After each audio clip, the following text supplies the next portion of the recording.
All right. Are we live? Oh yeah, we We are are. now live. All right. Hi, Right. everybody. Hello. Hello, Hello hello. guys. All Oh, right. Paco Pox. That's expected.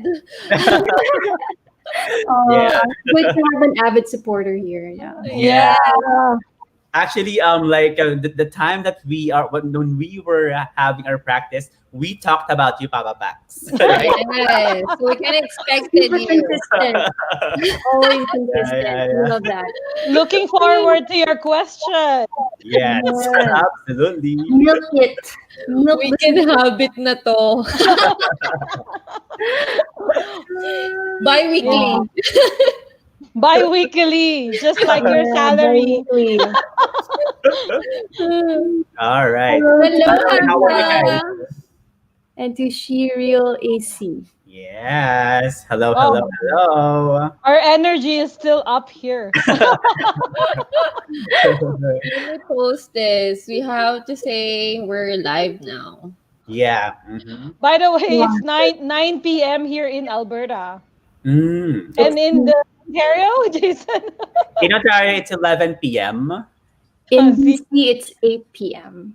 Yeah. Felix actually asked me if we have live streaming. I Uh-huh. said, yeah, only for 2 hours. We can try. We always say it's for 2 hours. But then again, We will try to make it 2 hours, right? But sometimes we have so much fun in the conversation that time flies, right? Yes, I know. And we And always let's ask make sure something. also as well, I'm giving them more of the question and answer portion later on. And Of course. you make it. Yes. I'm so excited for this live stream because Jason prepared a very interesting topic for everyone. Yes. Yeah. Yes. Of course, by the help of these awesome and inspiring ladies. Of Wow. course. You don't have to say that. But thanks. But thanks. Okay, for Jordan Liardo, don't worry. Yeah, later on we will be discussing, of course, the timeline, and I mean, what will be the question and answer when you are going to ask your questions. Of course, maybe we will discuss everything about that later on. All right, good. Jason. Oh, here I found it. I was looking for the link where I could share it in Facebook. Okay. Mm-hmm. Good, good, good. Have Yep, you I'll found it? share it in my Facebook Me page too. as well. I'm on. Mm-hmm. While waiting for people to come. Mhm. That's right. Yep. That's right. So when was that? Like maybe here in Ontario, in Kitchener, last 4 days ago, it snowed too much, and Oh, Mm. yeah, it was. And then now it's gone. Actually, it melted immediately. So I think the temperature now is 4 degrees. Yeah. 4 degrees. This afternoon it was 6. Yeah. So how Plus, about in BC in Vancouver? Rachel. Vancouver, it's still like right now it's just gloomy outside, so it's been Mhm. raining a lot. But like like in terms of degrees, it's only been like 6 at the lowest, and then 8 and 10 degrees, the usual Mhm. um, temperature out here. Okay. Same But thing with MC. Oh, sorry. No, we're just talking about the weather. You I'm know. trying to share it. Okay. Is it? I mean, are you done or like what is it? Okay. mhm. Trying to share it Yeah, online. you shared it. I shared it on my Facebook. Also did a TikTok on it. So Ooh, that's really, nice. I haven't watched it. I'm looking forward to your TikTok, Rachel. You're so You cute. have TikTok now, Melanie? Oh no. I'm watching on her Facebook Oh yeah, me too. stories. Yeah, story, the I story. Yeah, sometimes messenger I stories. connect it. Yeah. Okay. I'm sorry, I don't have TikTok. I know that's for more like memes and like jokes because most people like information condensed, Yeah. right? But if they want to know more, they should go on YouTube for that. You're so cute, especially with Mary, a Canadian one. Yeah. I I didn't know you can dance so well. I don't know. I don't. That took me like forever. Like usually takes me 100 tries. So You're so so much going in the humble. background. Yeah. Okay. Okay. All Oh, right. I forgot to put the. All right. So I think for me, we're good to go. Yeah. Okay. Okay. Sure. Yep. All right. All right. All right. Okay. Again, to everyone, good afternoon, evening to us, like, and all over the world, whoever watches here. So thank you so much for your time watching us and streaming with us, with us having a live stream for today. And this is actually our third live stream. And thank you Oh, again for watching us again. So I just wanted to introduce by ourselves, of course. First, my name is Jason Jim. For those who of you like you don't know me, my name is Jason Jim, and I am making videos for international students, workers, and even residents. So one of these are this collaboration with these beautiful ladies, and I took two programs at Conestoga College in Ontario. My programs were Global Hospitality Management and Global Business Management back in 2018. All right. So how about Rachel? So yeah, so hi guys, good evening from Vancouver and probably good morning or good afternoon to you guys from other parts of the world. My name is Rachel. I'm originally from Manila, Philippines, but I came to Vancouver to take up studies. So, as an international student based in Vancouver, I studied at BCIT, British Columbia Institute of Technology, and I took a 1 year program named Communication Design Essentials. So, yeah, if you want to know more about like our student life or like life in Canada in general, do check out our YouTube channels. Like each of us offers a different perspective of life here in Canada, which some of you may relate to, and you can find our usernames in the screen right now. So All right. Okay. Good. Good. How about Melanie? Hi everyone. Good evening, good morning, or good afternoon. So I am Melanie from Melanie on Demand. So I also have a YouTube channel, just like what Rachel said. It's my handle is Melanie on Demand, and you can also find me in Facebook and Instagram using the same handle. So I was an international student way back in 2017. So I started fall 2017, and then I'm actually a Canadian permanent resident right now. So we made that's it. yeah, still feel feels so happy, right, because of that. So yeah, so my journey in this pathway, being international student to permanent resident, was all done by myself and with the help of other people. I didn't hire an agent or a consultant for that purpose. So that's why I somehow learned about the process, and that's why I created my channel, Melanie on Demand. So if you want to know more about my pathway, or what I know about this student pathway, so just follow me on my YouTube, Instagram, and Facebook. Yeah, All thank right. you. Good. Good. And of course, from SLE Canada, MC. Hi, my name is MC. So I also have YouTube channel. It's SED Canada, Steady Live Explore Canada. So I also created some Facebook support group for all international students. We have for Filipino, which is the Pinoy Canada student visa, and then we also have for other nationalities. So you guys can join that group, SLE Student Lounge. So I also studied here in Canada. So I studied at Nova Scotia Community College. I studied business accounting, fast track program. So after studying, I moved to Toronto and then I moved to British Columbia. So, and then right now, we already applied for permanent residency. So Rachel and I already applied under Canadian Experience Class, and we're hoping we're going to get it Yeah. soon. Oh yeah, We're fingers positive on crossed. that. Yeah. Yeah, we will keep you guys updated with that. But yeah, I'm here on Vancouver Island. All right. Okay. So again, our handles are in the screen for us for four of us. All right. So before we continue, I just wanted to give you the what will we going to discuss for this afternoon or this evening or whatever. So for today's video live stream, we will be tackling about the minimum wages, the current and even in the previous years that we went to, also our of average salary when we were international student, how much will be the rent or any other house expenses.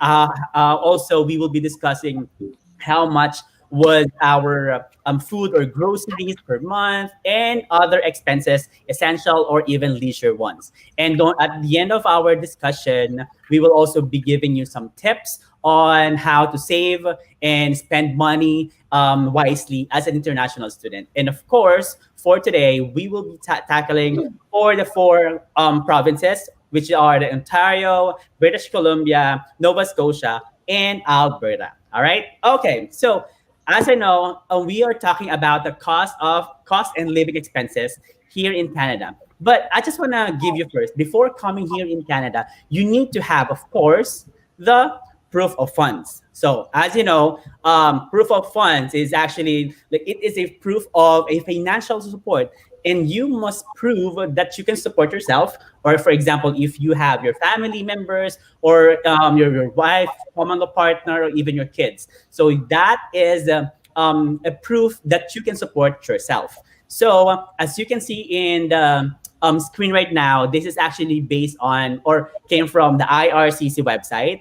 So Mhm. if, for example, like if you are an international student alone and single applicant, your minimum proof of funds should be 10,000 Canadian dollars, but that doesn't include the tuition fee. So it means to say 10,000 Canadian dollars plus the tuition fee. All right. So how about for the with family? I just wanted to ask Melanie on that because Melanie has an open OWP when she came here in Canada.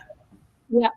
So when we applied for a study permit, actually when I applied as a study permit first, holder first, and then afterwards my husband applied for his open work permit. Well, we applied first initially, but we got rejected for the first try, so that's why our second and third try was like that. So Mhm. yeah, so we presented 10 plus 4 ultimately, so it's 14, but actually more than that. So I think we presented about um around 16 or 17, so plus the tuition fee that I have. So yeah, that's what you need to present. And for each additional member, for example, you have kids, you have to add additional $3,000. But remember guys, this proof of funds is just the minimum requirement as per the CIC. So if you're going, it's, I don't know how they came up with this cost, but later on we will see if this is actually enough as we go on in this live stream. But remember that, especially if you are in the Philippines or in other countries, you have to take note of the conversion as well, right? So sometimes the conversion, the money conversion, the currency conversion, it fluctuates. So you have to take note of that. So you always have to follow the Canadian dollars, and always don't settle on the minimum. Just have Yes, more than that. Yeah. more than Yeah. Exactly. exactly. So that's it. Like what we always Yes. say, that is the minimum requirement. So the higher the better. And of course, for you to, to prove to the immigration officer or the visa officer rather, that you are able to support yourself when you are here in Canada. All right. Okay. So for the first, all right, let me see here. Okay, perfect. So for the first question, okay. So, how did you find your house or accommodation, and how was the rent? Oh, so in this part, can you just tell me something, Amar, about with your wait, is that again? Okay, so tell me something about the house that you found, or like is it what kind of house? Is it a condominium or apartment like that? Okay, so let us now first go with MC. So for the first house that I Mhm. found it through a Facebook group. So I connected through Filipino community group.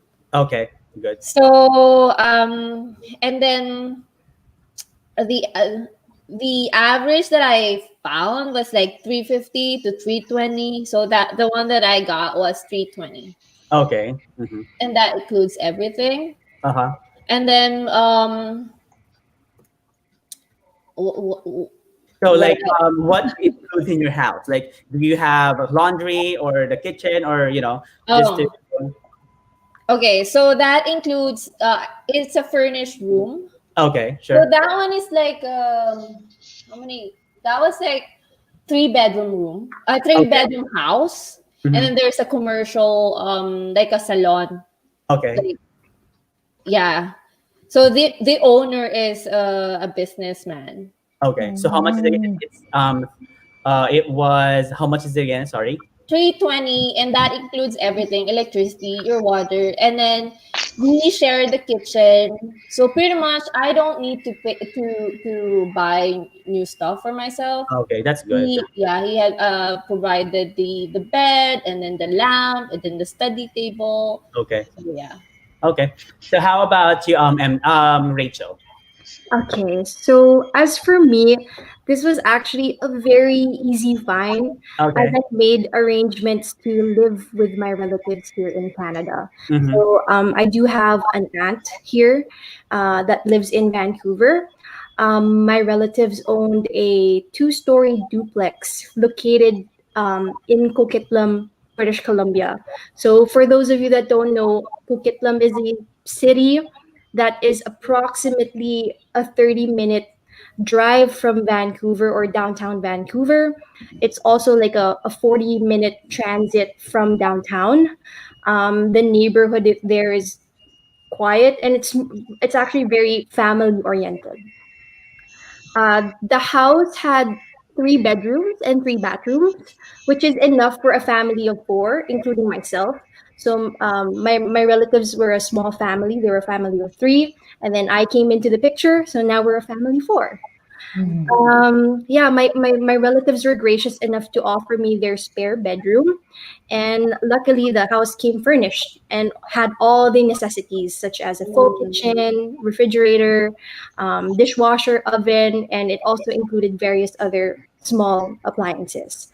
Um, but to give you guys an idea, if I had to pay rent in a shared house with all these furnishings in Coquitlam, I would estimate it to be around 850 per month.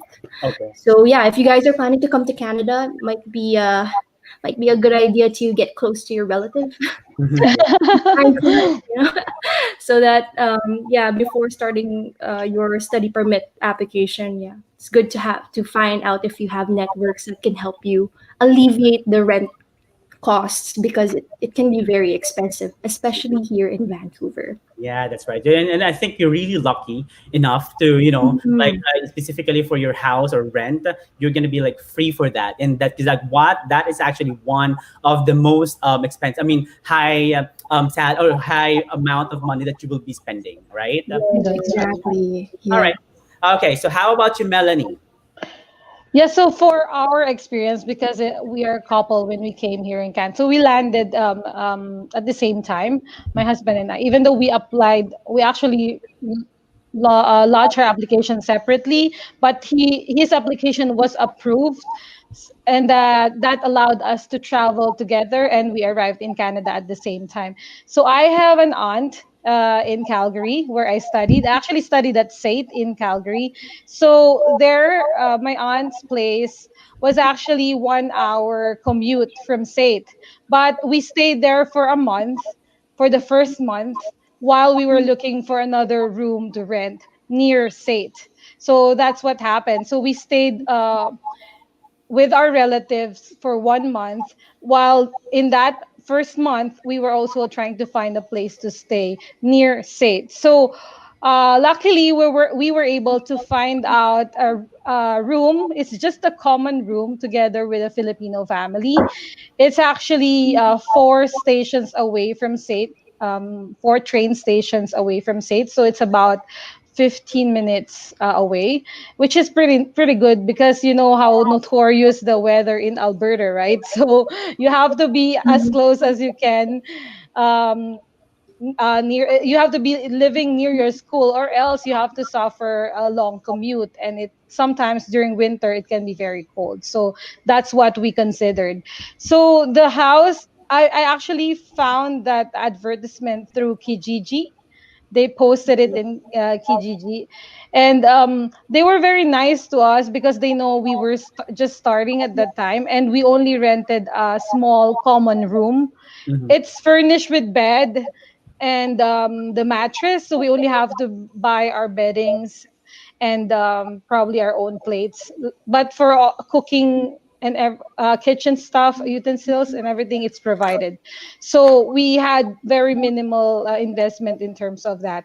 So yeah, it's only 550 when we started, but of course it was increased a little bit because we were trying to, because it's all in. So Yeah. it's all in together with the internet and everything. So eventually we paid 650 for both of us, for a Okay. couple, Mhm. for a couple. But that's a very small room, just enough for us to sleep and to, have a study table for me. So it's okay because that's just what we need for that time. That's right. Yeah. Okay, that's good. And as for me, I came here in Canada with my housemates because, like, in my agency back then, we were grouped that we needed to have like six of us or five of us that in a group. So what happened was when we came here in Canada, the good thing was one of my friends actually she had a like a relative near in Toronto, in a greater area of Toronto, and then we stayed there for a couple of weeks while looking for a house. So what happened was one of them looked for a house in Kitchener, and then it was actually a townhouse. It has basement, the first level, and that the first level was actually the living room, and then the second level, the second floor would be the rooms. So the rooms had, I mean, we had three rooms and that. So each the three rooms had like the two girls each room, and then the other room is actually for myself because one of the guys that my one of my housemates, he wanted to sleep or he wanted to be in the basement, so he decided to be in the basement. So in that case, actually it was not furnished. So if you say it was not furnished, it doesn't have it didn't have anything really. We just only had of course the kitchen, the fridge and the laundry, but we didn't have the bed or cabinet or whatnot. So on the first week of our stay there, it was really hard for me specifically because like I was not able to buy a bed that time, you know. So that's the reason why that I had a hard time. So in that one townhouse, it was actually 1,650 Canadian dollars, and we divided into six. So I just paid 275 275 Canadian dollars. So in that, we actually like we actually what's that? Yeah, we actually have it divided into six. So I think MC and Melanie had that all-in payment for your rent, which is like 320 and then 650. But for me, I was able again. I needed to pay another one for some of the house expenses. So as you can see here, those are the house expenses that I paid aside or excluded for the rent. So for the insurance, so this insurance is actually house insurance. So it costs $50. The water for the monthly is $150. For the hydro is actually here in Canada is the electricity and the Wi-Fi. The Wi-Fi in our house was actually not included. So for the total per person, aside from $275, I paid 87.50 Canadian dollars. So that is the rent or the house expenses that we had. Okay, good. So we provided we already gave you some of the first one, which is the rent. But for now, I just wanted to know first how much. Oh yeah, where is it? Okay, so here I just wanted to know first how much was your minimum salary when you were international student, and if you know the current minimum wage as of this moment. All right, so let us now go with Melanie. Okay, so my minimum salary that was way back in 2018. Okay. So yeah, 2018 in Alberta, Okay. it was still 1360 per Okay. hour. Uh-huh. Yeah, so I worked for, I think, in a week, they gave me around 15 to 16 hours. Okay. Yeah, so 1360, and I, if I'm not wrong, I was like earning around 450 per bi-weekly. Okay. So that's about 900 per month Okay. from my part-time job. Yeah, All as right. a student. Yeah. So Mhm. currently it's $15 per hour. I think in October 1, 2018, Alberta already increased the minimum wage to $15 per hour until now. Okay, that's good. Yeah. All right. So how about you, Rachel? Yes, so the minimum salary when I started working in Canada as an international student back in 2018. Mm-hmm. I just want to clarify, like I came to Canada in 2017, but I only started working in 2018 because I was still like adjusting to the academic setting here in Canada. I was still like um, trying to find out if I can juggle a job while studying. Mm-hmm. So anyway, the minimum wage back in 2018 was at 12.65. Okay. Um, yes, it was 12 at 65, but in the presentation, what's noted is 11.35 per hour because Mm-hmm. that was in 2017. Okay. But they Mhm. raised it to 12.65 as of June 1st, 2018. That's nice. That's nice. Okay. So luckily though, the job that was offered to me as a sales associate paid me $13 per hour. So I wasn't paid the minimum wage. They gave me a couple That's of cents, nice. couple cents, and it actually was pretty helpful. And for those of you that are wondering now, the current minimum wage in BC is at 14.60. So Okay. it's better now. Yeah. Okay. Good. Good. All right. How about you, MC? Yeah, so when I came here, the minimum wage in Nova Scotia was around 10.85. That Okay. was 2018. Okay. And then right now it's 12.55 Mm-hmm. this year. But my salary when I was working as a patient care aide, it was around $17. So it's above minimum wage. But when I was working at in a restaurant, it was around 10.85. But Mm-hmm. remember, in our last live discussion, they paid me lower than 10. So when I started. So don't do that, guys. So make sure that you get the minimum wage at least. Exactly. Okay, good. All right. So here in Ontario, I came here in Ontario 2018.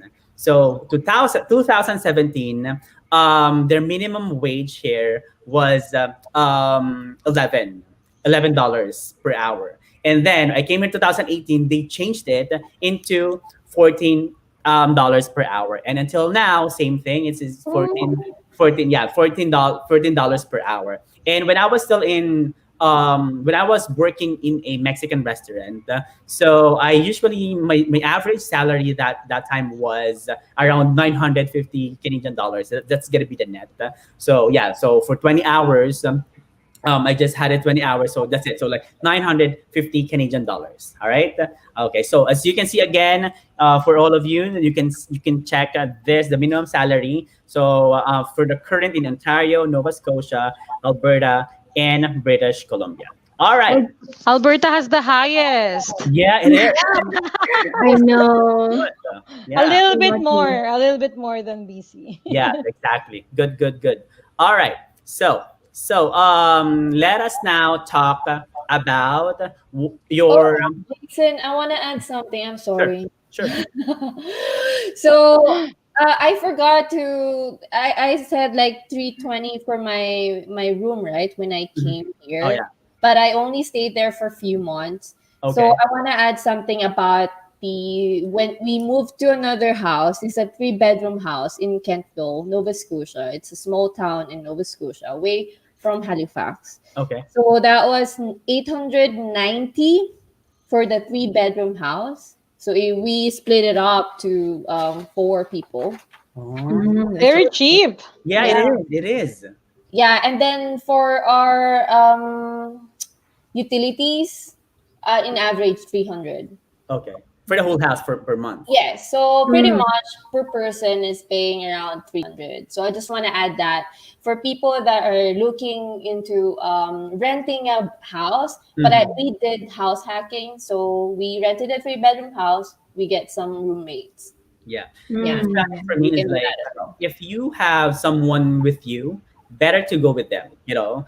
Just Yeah. because of course as international student, you don't know what is in your place or location in the first time. So, Yeah, you need to know what will how much are the fees or the groceries or whatever, as much as possible so you can save money if you have someone that you can live with, that you can have pay it like half or even share to a room or whatnot. I have another thing to add. Sure. Well, we're adding everything.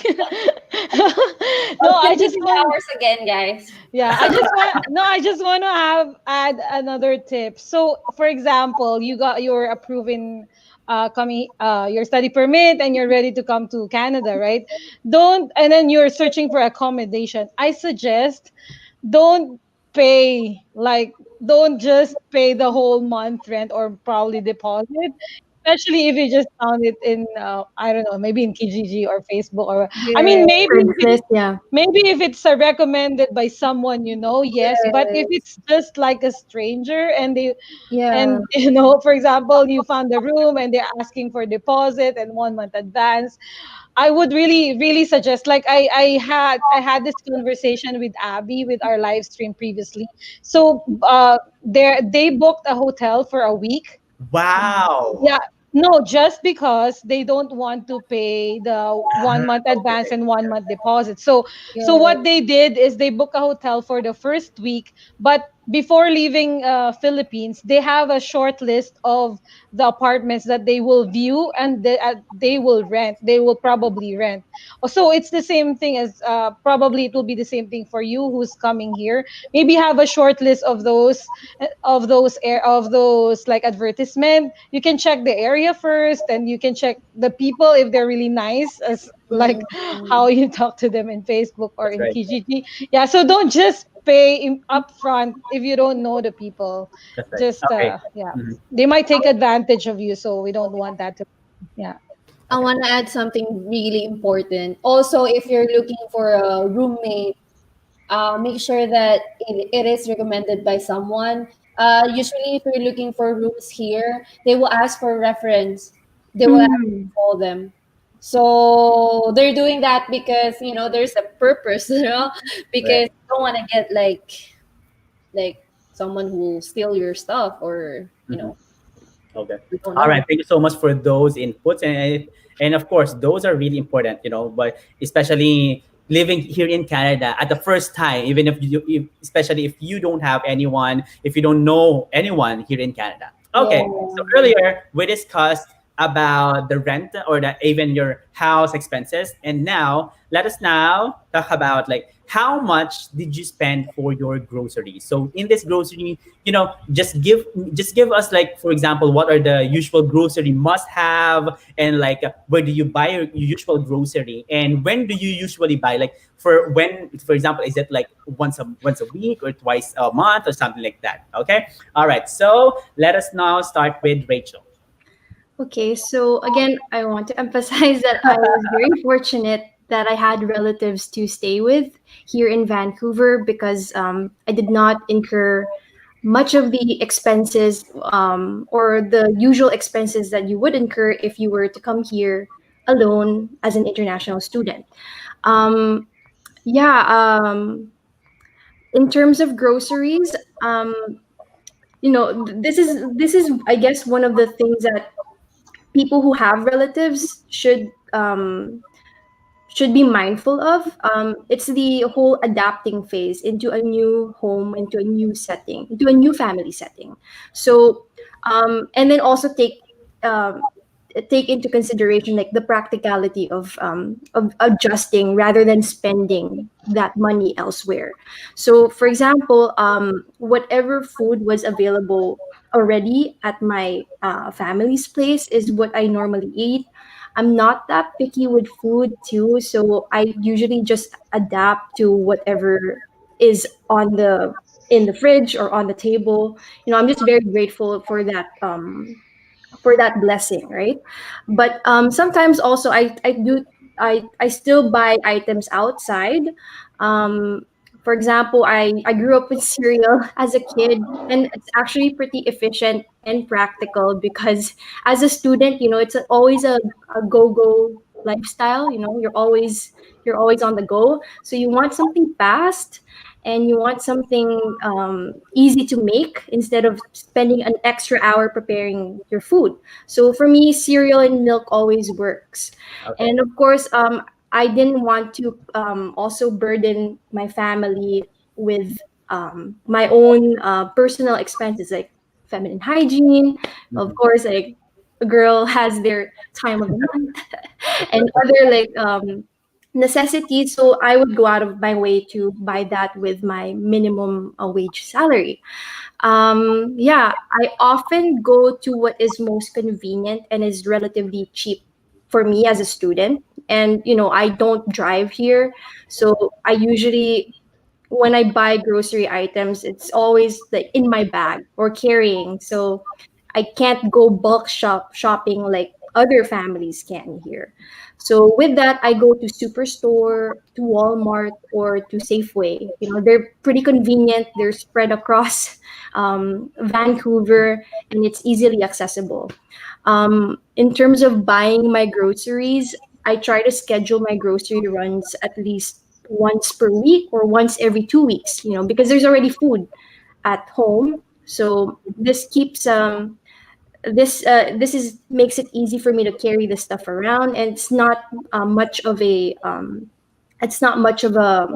concern to me, like to always keep buying, but it's more of like restocking the items that I need for myself. Yeah. Mhm. Okay. Good, good, good, good. And again, you're lucky enough to have your family with you. And Yeah. all right, all right. So next Yes. one will be MC. Okay, for my groceries, again, I live with Felix, so we shared our groceries, but pretty much I spent $200. For both of us, it's around 300 to 400. And mostly we buy vegetables. But when we were in Nova Scotia, we were vegan for a few months, kind of, and it only lasted for a few months. After that, but what we do, we bought vegetables in a local market because we want to support local market, and then you get also fresh vegetables instead of buying it from Walmart. And then for meat, if we want to eat meat, we go to Walmart or Save on Foods. So in Nova Scotia, specifically at NSCC, we have student discount.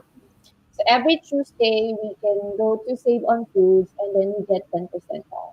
So most students take advantage of that. Wow. So if you're going to Nova Scotia, maybe check that. I'm not sure with other provinces, but yeah, check that one.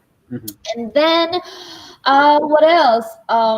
Yeah, so we have our own car, so that's why we can do that. We can go to local market and then we can go to another store and buy some stuff. So we don't mind doing that. But for others that like you have to commute, I think that will be a challenge, I guess. Mhm.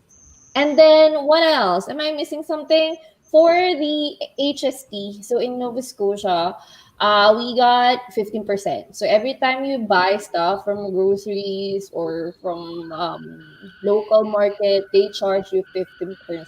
15%. So if you buy $100, you will pay in total 150. Yeah. Okay. So again, just wanna earlier for Brit for Rachel, it's gonna be $50 per month, and then for Nova Scotia for MC, it's gonna be $200 Yes. per month. All right. So Per next person. Yeah. per person, yeah, that's Per right. person. Okay.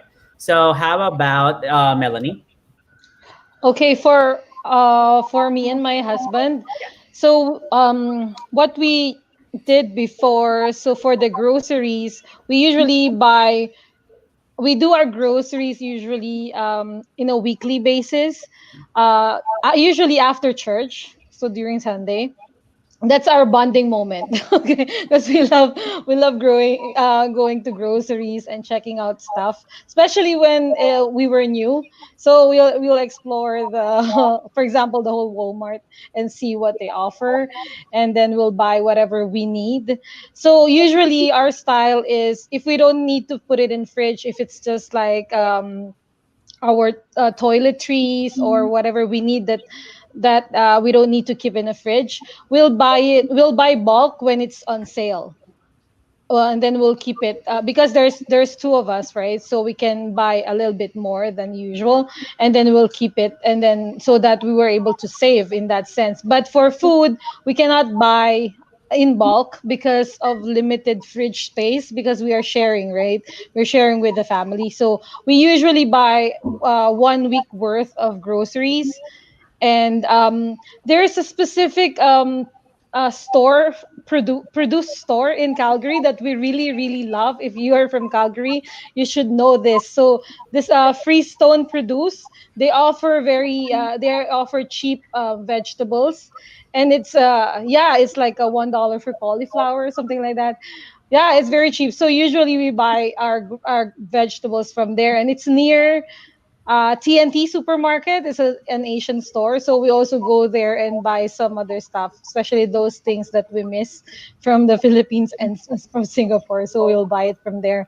Yeah, and yeah, commonly, but the most common stores we go to are Walmart and Co-op. I'm not sure if you have Co-op Yeah. there, because we have membership with Co-op, and we have Walmart Mastercard. So we usually take advantage of those perks in terms of credit cards and memberships, because you're gonna get something in return if you keep on patronizing their products. So yeah, that's our style. And in terms of, yeah, so we buy food, but I don't usually buy food in school because my husband loves to cook, and I'm so lucky. Yeah, Nice. so we usually prepare one like few dishes during the weekend, and we'll keep it in the fridge, and then we'll use it. Yeah, we'll prepare separately for each day so that we can save. Also, Okay. I just wanted to add, like, it's also a good strategy, like what Melanie said, to use your to sign up for a credit card with one of the Mm, like PC Masters card. for Superstore. Yeah, for Superstore, because they it builds good credit, because that is your usual expense anyway. Mm, So exactly. that might be a good way to build Yeah, your. I remember with Co-op we signed up for $1, I believe, and then we got like $20 in return after 1 year. Mm. So yeah, you gotta share of the company's profit, Oh, and wow. if you keep on buying stuff from them, yeah, you'll get something in return. So Oh, yeah. nice. Okay. Good, good, good. All right. In my case, so we were like six in the house. So at first, we already had a conversation that we won't be sharing. We won't be having, like, because like for we were only two guys in our group, and I really eat a lot.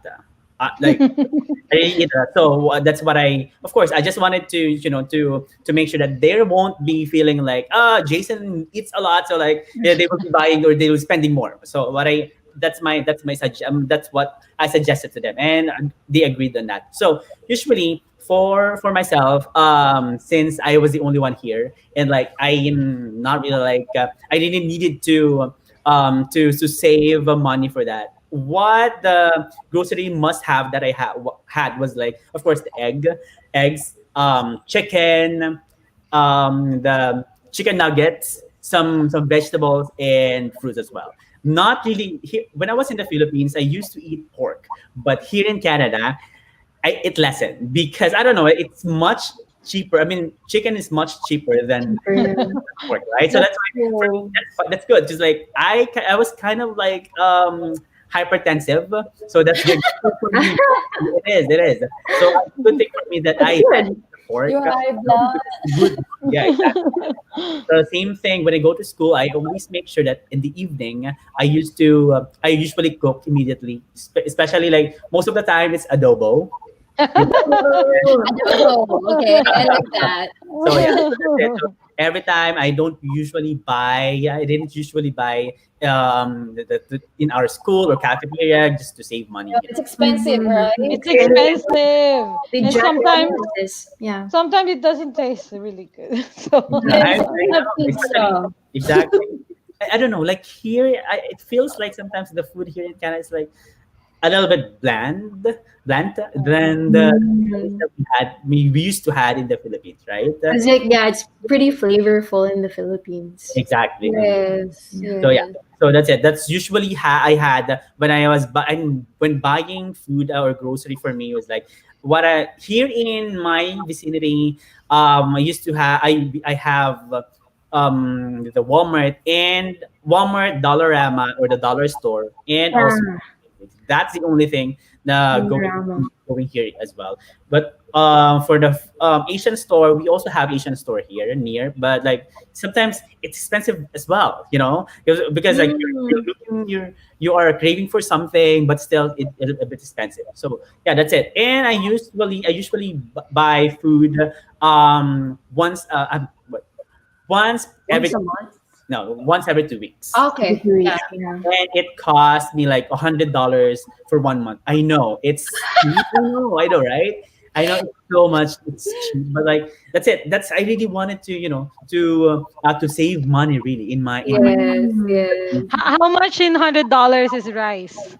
Oh yeah, the rice, It's a 50%. requirement.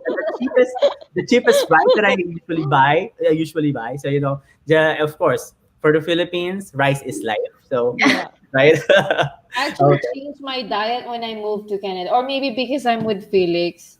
Yeah, yeah, That's yeah. also like my problem. How did Don't it eat feel? Like the same you were food. like vegan, you mentioned, right? How did you feel? I mean, like you changed in different, perspective of food for food.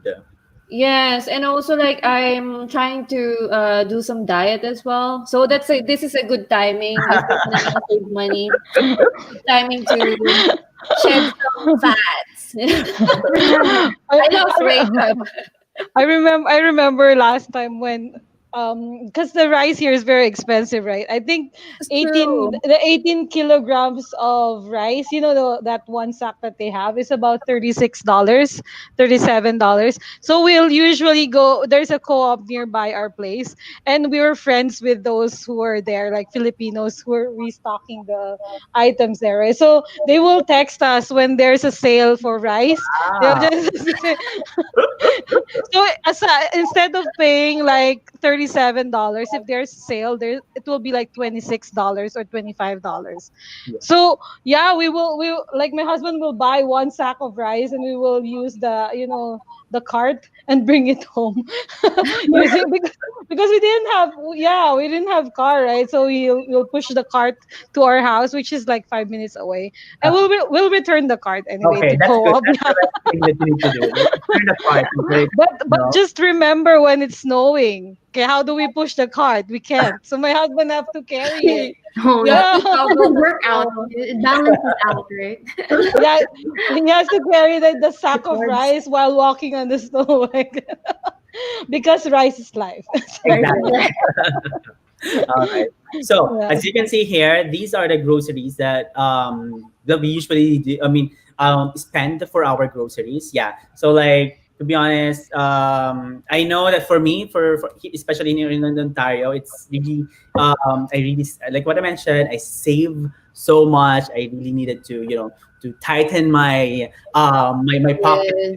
because I was like I didn't have that much of money that time, and of course I came here like I spent the money for my tuition fee and whatnot, and that's the reason why as much as possible I saved and whatever I did. And look at me now. I mean, I survived. That's the thing, right? So I mean, you don't need to like to stop yourself eating, especially for healthy food. But make sure, of course, you have also eating healthy food as well. So these in this screen on the screen for Ontario, Nova Scotia, Alberta, and British Columbia, these are the amounts that we spend for our groceries. All right. Yeah.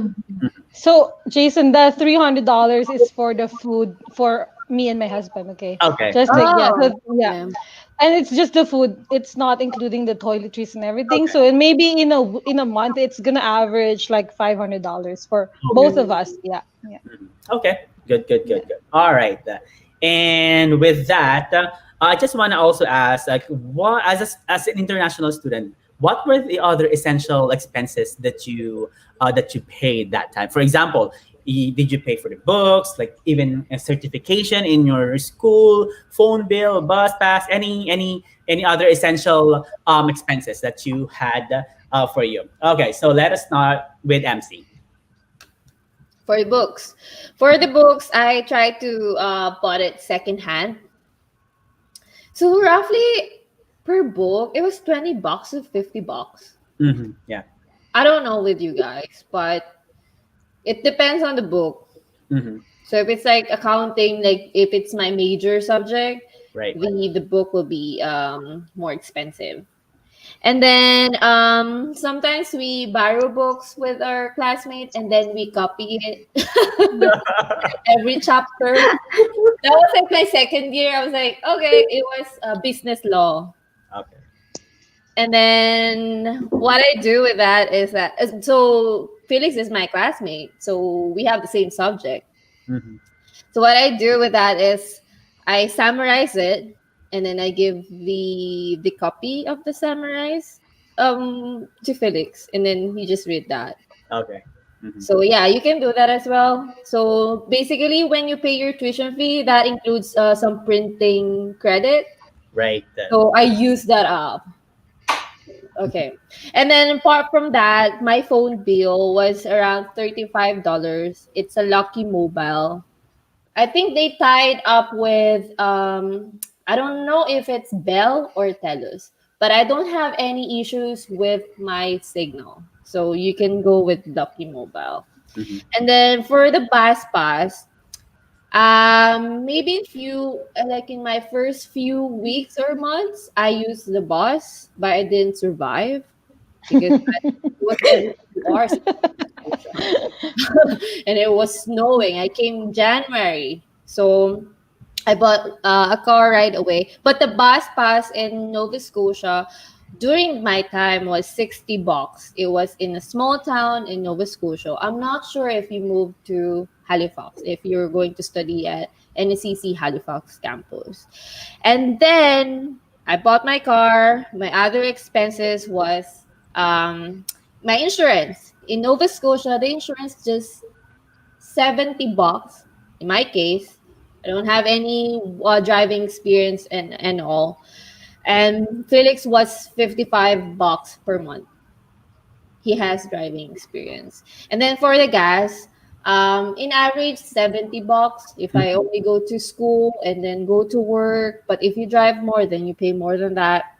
And it depends on the car as well. My car is pretty bad. So what else? I think that's That's it. it. Okay. For certification, I don't understand that. Uh, Yes, I had to pay some certification for my nursing. okay. That's Yeah. personal stuff, but I don't I don't remember anything that I had to pay for my school. Okay. Any certification, I don't have to pay Okay. for that. All right. Okay. Good. How about you, Melanie? Okay, for my case, I don't I didn't buy any books when I was a student. We Really? well, yeah, they actually didn't require us to buy books. Oh yeah, depends on the instructor, It right? depends on the course, but we have to buy if you want to study. So what I usually do, I just hang out in the library and read. So usually the library will have the books that you need, the edition that you need, but it's in limited. You can rent it for a limited time, like for 1 2 hours, because it's a reference book. So what I usually do, I will borrow the one edition down. usually it's just the same, like it's only the references, the exercises number will be different. But if you just want to study, it's okay. Like if for example you're using 10th edition in class, just borrow the ninth edition. You can take it home for like 2 weeks and you can study using that. So yeah, that's what I usually do. I don't buy books. And I think I remember last time my classmates, they have books, they will come to me and they'll show me their books. They'll say, Ate Melanie, let's study. Okay, sure, let's go. So I don't need to buy books. That's nice. The books came to me. My purpose. Yeah, Yeah. we share. Yeah, Yeah. yeah, we share. So yeah, that's a They're good. pretty much like I think like Canadians too. If we ask like, Yeah. hey, can we buy your books? And they're just gonna let Mm, you mm. use But if it. you really, really need to buy, yeah, I agree with MC. Just buy secondhand. Right. Just And then you you can know, also sell it after you. exactly. Yeah, exactly. Yeah. So there, that's a box for certifications. I remember getting a grant from SATSA, State Student Association. It's worth $500 per academic year, and you can pretty much use it for any certification that you need. So I remember attending a conference, and that grant paid for it. And also I went for my first aid training for Mm, free, yeah. and I took my IELTS for free using that grant. Nice. Yeah. Wow. What? So yeah, Good. according to SATSA, to the State Student Association, you can use that money for the betterment of yourself. So I told them I need this for Wow. my permanent resident application. So yeah. So That's nice. I Good took thing the that. IELTS and I submitted to them the receipt and they reimbursed me the money. So yeah. Okay. So that's a tip for those who's going to say it. So I'm not sure if they still have that program. I hope that they do. If they don't have it, just ask Satsa to bring it back. Yeah, it's gonna be useful, yes, for you Okay. guys. Yeah, and phone bill. Yes, we have phone bill. We paid about $120 per month for me and my husband. It's including tax, but it's a bring your own phone plan. I know it's quite expensive. We didn't really know a lot before. We were with TELUS. Yeah, we're pretty much scared to use other other networks aside from the The big big three, one. the TELUS, Bell, and Rogers. Bell Rogers. Yeah, that's why our phone bill was kind of expensive. But we moved to Fido now. It's very cheap. I think we're paying the same amount right now, but we have free phones. So Nice. yeah, that's crazy. We paid so much initially. Yeah, so for students, you just try to find the best plan for you before you sign up. That's Yeah. right. Yeah, Exactly. and for bus pass, it's included in my tuition fee, so I don't have to buy a separate one. It's an unlimited bus pass for the whole semester. So yeah, but in Calgary, usually an adult bus pass for a month range about $100. So my husband had to buy his bus pass for $100. But I remember in one of my videos with MC, our collab, with Alberta versus Nova Scotia, I mentioned there about the Calgary Fair, what's that, fair program or something? Yeah, the low income program where your transit pass can be subsidized. So what happened is the $100 per month that my husband was paying, it became $5 per month. Oh, What? Yes, that's yeah. So what? Yeah.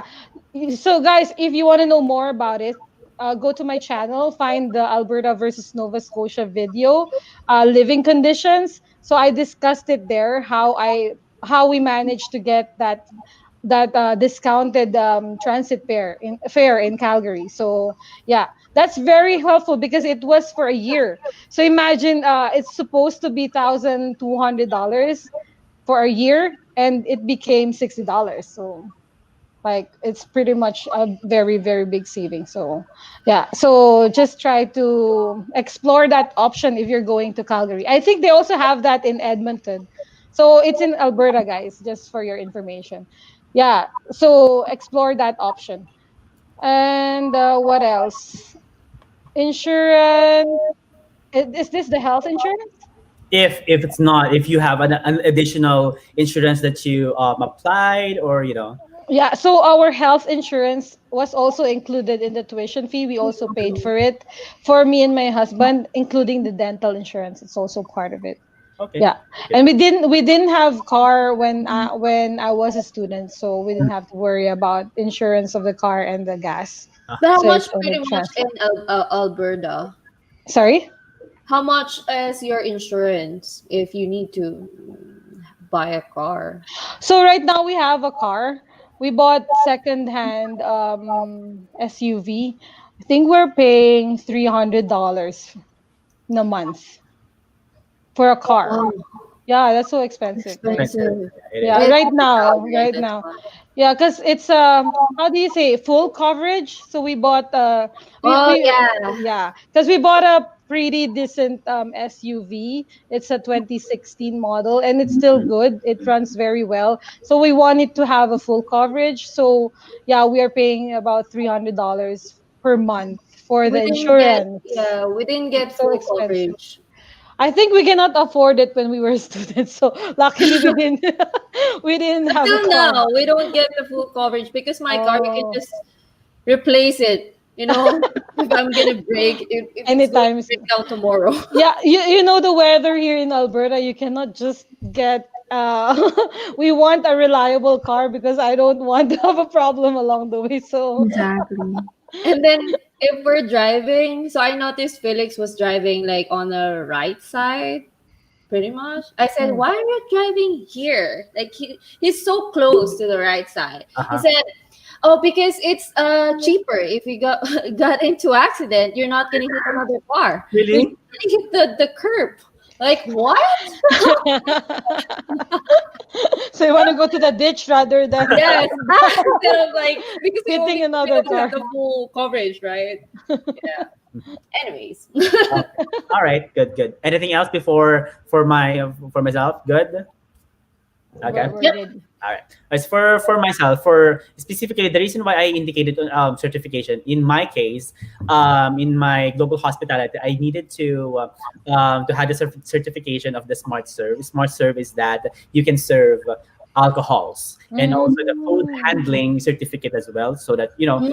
especially as I am in the hospitality industry, we needed to have those certification, and it was not those two certification were not included in my tuition fee. That's the reason why. So, but for the books as well, same thing with me.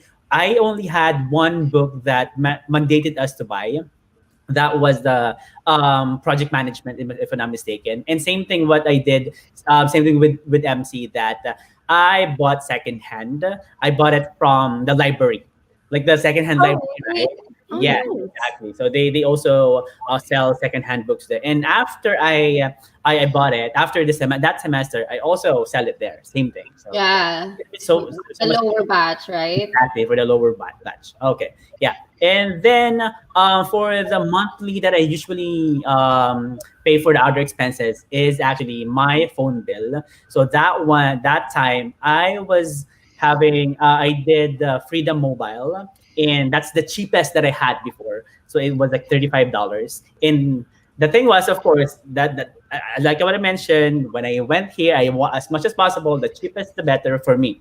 So the unfortunately at Conestoga College in the main campus, it didn't have signal for the Freedom Mobile. It feels like it's nothing, like I Mm. didn't really realize that, I really thought like in the Philippines, like whenever, specifically in school, right? So I thought like, okay, maybe if I have this the Freedom Mobile, I can have a signal everywhere, but unfortunately it's not. So I transferred Mhm. as well with other. Actually, right now I'm in Rogers right now. So yeah, I'm and with Freedom right now, and I yeah, feel the exactly. same. Mhm. Like But if some you of go the outside of the metro, it uh-huh. loses signal. So if you go to Mhm. Abbotsford here or Chilliwack, Yeah, Langley, or North Van, it tends to the signal is wonky. So I primarily got it still because I know that I won't be going anywhere outside of the yeah, city. So it's mhm, still a pretty good network, at least if you're in Vancouver. yeah. So you're paying 35, right? So how much like GB do you get for your I only internet? have 2 gigabytes that time for the data. Oh. Yeah. So for you guys can just maybe consider Kudo. I believe Yeah. Kudo is good. Yeah. And Fido is okay. Right. um, Yeah. Mhm. But Jason, you didn't have internet connection like in the campus? I Do had. they have yeah, yeah. like That's a good Wi-Fi? thing. Yeah, we had a Wi-Fi in the Okay, campus. okay. That's good. That's good. But the thing, for example, like I, of course, for the first month, I was applying for a job, right? So I needed some. Maybe, what if I needed someone to call me? So I remembered, yeah, there were like, we had, I think one company who called me, and then I couldn't be reached. So that's the time that when I went, that's the Oh, time that I okay. received the message, and yeah, I called them back. That's the reason why. But the data or internet itself, I have at school. Yeah, yeah, So it's Yes, yeah. mainly for calling. yeah, for calls and messages, Mhm. Okay. SMS as well. Mhm. Okay. And then for the bus pass, I think for monthly, it's kind of getting me like $50 for the bus pass for me. Yeah. So that usually like $120 for the special or the essential expenses for me that I spent here in Canada when I was still international student. All right. So it says that, as you can see here, those are the monthly that we were paying for our other expenses, which are the essential ones. All right. Any additional? Oh yeah, I don't think I mentioned mine yet. The Yes, I breakdown. am so sorry for that. Yeah. Mhm. No, it's okay. But yeah, in terms of other expenses, to explain the table there. So again, I want to emphasize, yeah, the whole relatives in Canada situation was a very it actually it worked well in my favor because I saved so much. Of course, I didn't want to burden my parents because they too already paid for my tuition. So, and I also didn't want them to ask for my living expenses as well. So, yeah, that's why it worked better to have a relative to stay with, and they were more than happy to welcome me in their home. Yeah, I also came to Canada like with 1,000 Canadian dollars in my pocket, and then I realized that that 1,000 will not get me far. That and Yeah. I had to earn some money by working a part-time job. Mhm. So even when I found a part-time job, I didn't make that much. So however, my main or my key point here is not it's not really how much you make, but how much what you do with how much you make. So Mm. yeah, I was actually surprised like when we were doing the table, I was a bit surprised to find out that wow, like my transportation and accommodation expenses were covered. So basically, my living expenses only made up of like my phone bill and my grocery bill. And Mm. then even then, I had to live a very frugal life. Like I know, like I get these comments a lot, like, "Oh wow, you're so lucky," but there's Mm. also a flip side, right? Like you have to um live this frugal lifestyle, very minimal lifestyle. Like I didn't go out or eat out, or like most of my interactions were in school, so that was my form of socializing or going out. And then eating out, like I said, like what you guys mentioned, the cafeterias of the menu here is more expensive, Yeah. and like eating out is sometimes convenient when needed, like if you're in a hurry, but it can't be like a lifestyle that you especially if you're an international student here in Canada. So yeah, in terms of my expenses, then like I didn't have to purchase books. I took up graphic design. Fortunately, like the instructors would hand out handouts and for us to take home. So that was kind of like our way to learn. Mm. And even then, they were also pretty. They also advocated digital like PDFs or just to learn through online presentations or PDFs that they would send out through WeTransfer, Google Drive, or whatnot, email. So yeah, I didn't really incur any expenses for books because everything is digital, anyways. And but since it was graphic design, there was a portion there that included drawing. So I needed to buy like a certain kind of paper for drawing, Mhm. a certain type of Mm. paper for painting, and for like my sketchbooks. But that was more of a one-time purchase that I used throughout the year. So I wouldn't really consider that as a monthly expense. But for those of you that are wondering, that amount came up to like $100, like including my brushes, my pencils, the paper, all the graphic design materials.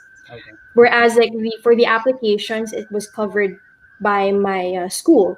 So all the Adobe applications, I didn't have to subscribe to it because we had the program in school.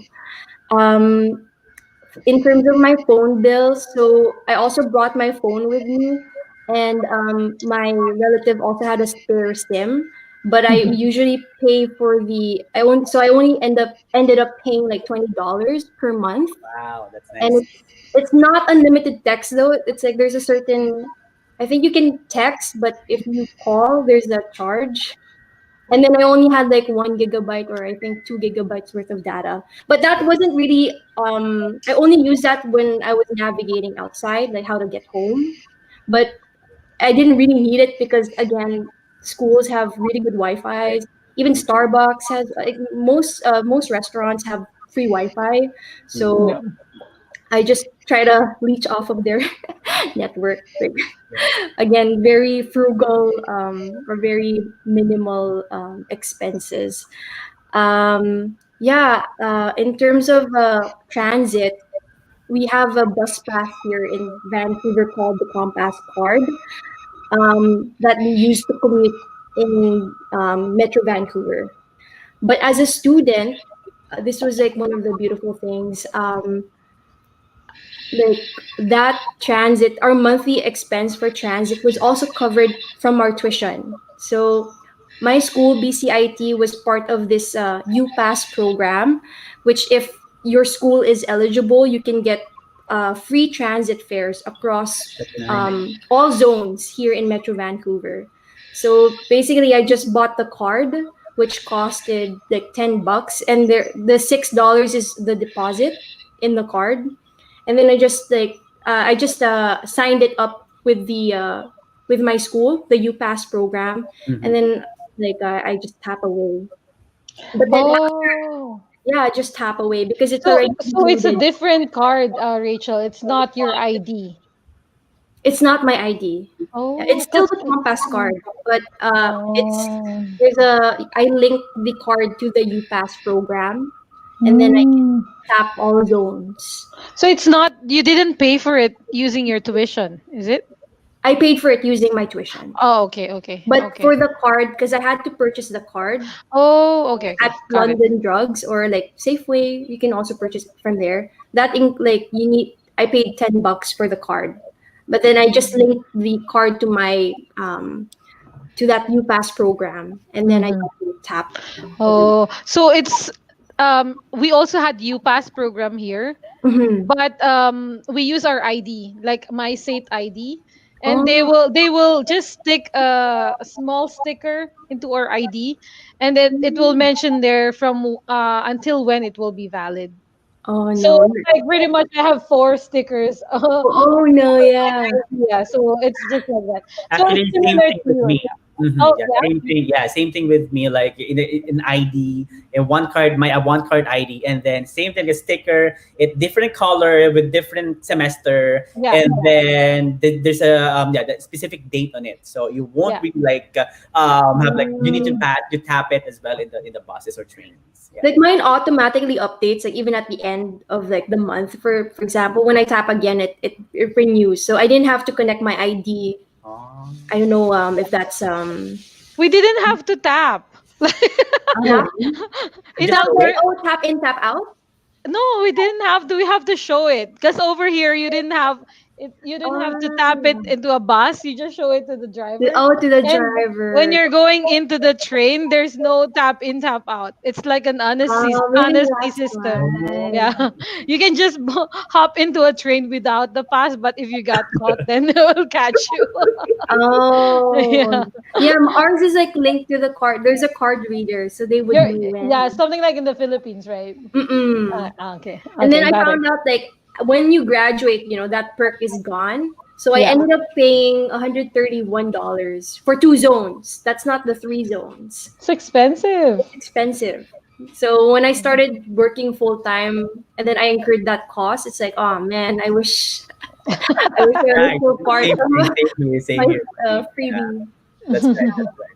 I Okay. think most students get like free like discounts, like even getting your internet, they get like discount going for Mhm. groceries. For Nova Scotia, I think in Halifax they have that as well. We call it Metro Pass. Mm. Mm. So I'm not Mhm. familiar though because I didn't use it or anything. It was included in the tuition fee. That's Okay. nice. Hey, over here in Canada, they have that perks for students. Exactly. We have it. It's called SPC card, but that's for like shopping. So if you have that card, you get like 10% discount. Yeah. Certain But name brands. but Yeah. then again, we don't shop. So Yeah.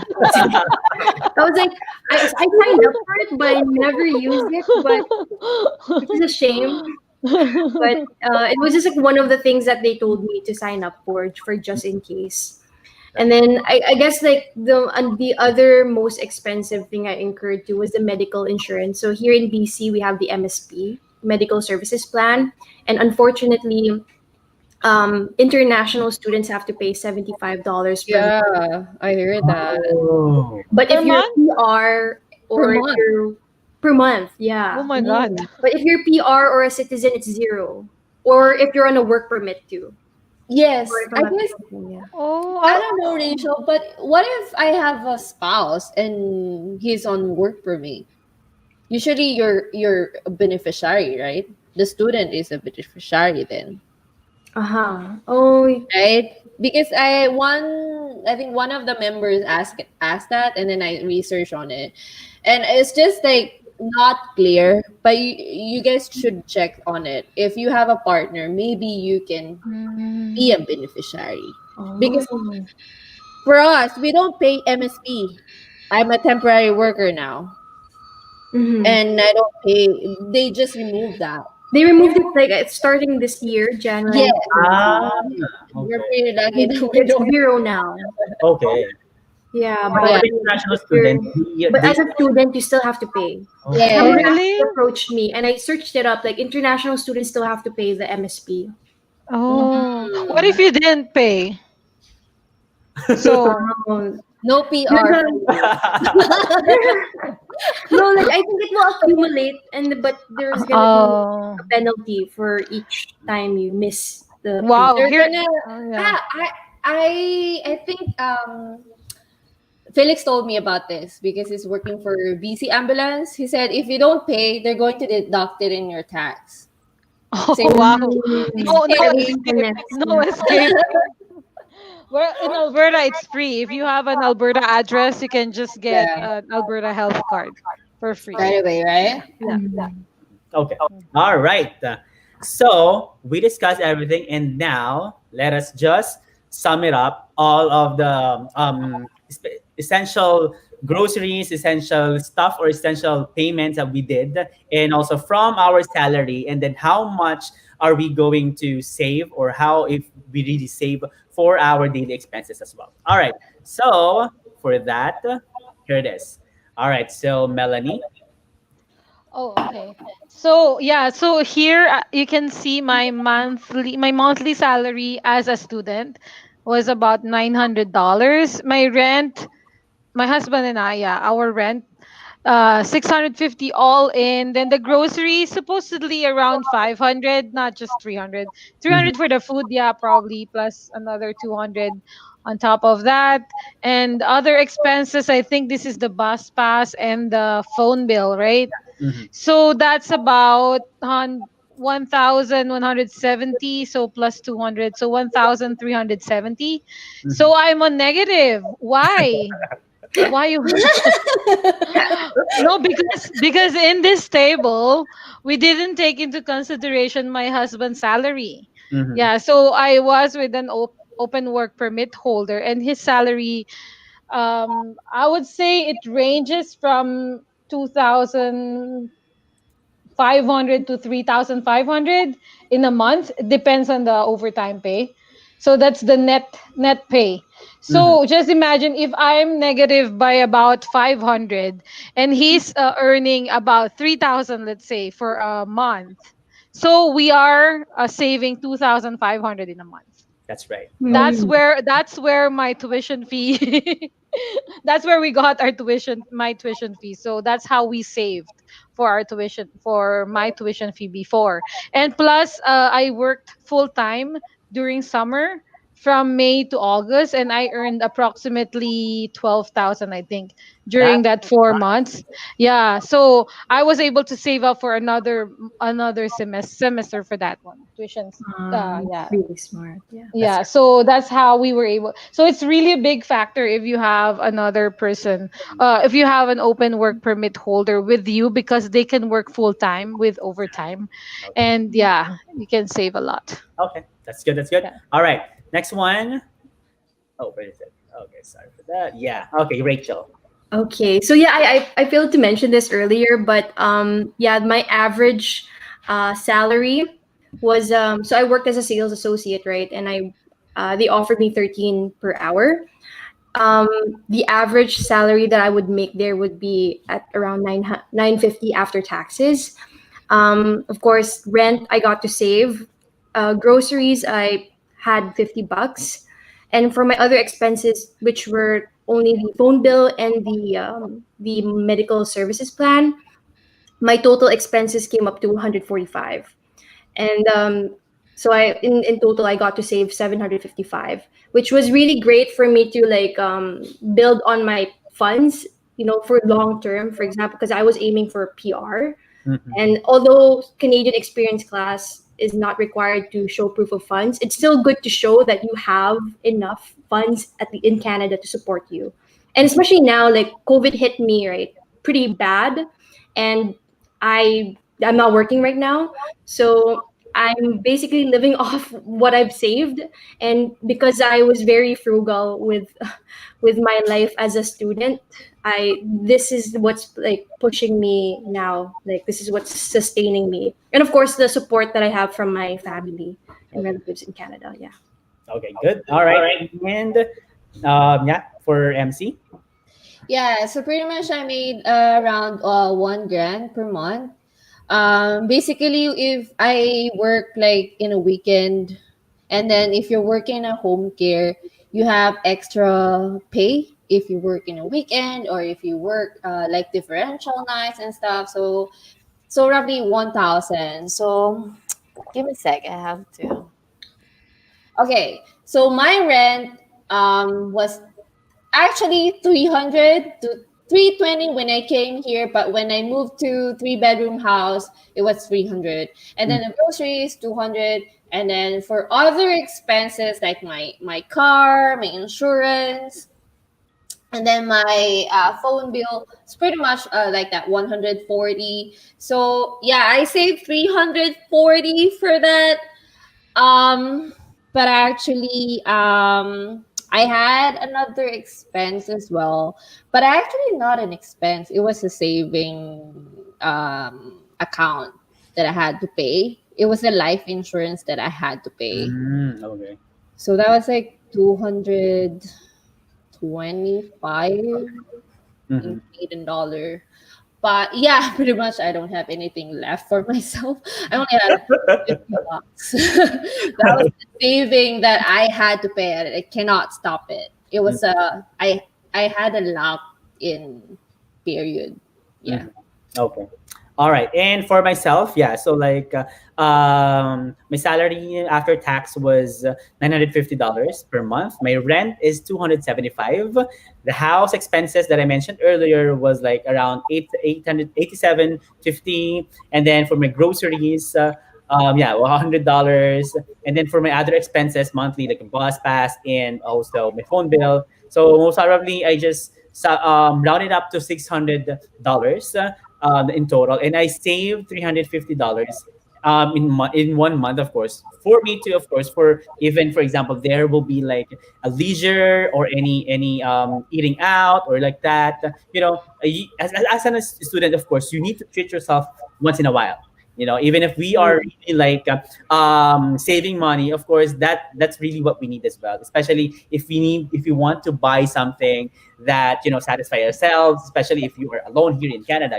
That's the only thing that you can help yourself as well. How about you guys? Did you like even what are the like the leisure costs that you did before when you were still an international student? Oh, I was so frugal. We are so frugal. We only drive. Like, I think the only thing that we have to spend was gas. Okay. Drive around Nova Scotia and drive somewhere interprovincial.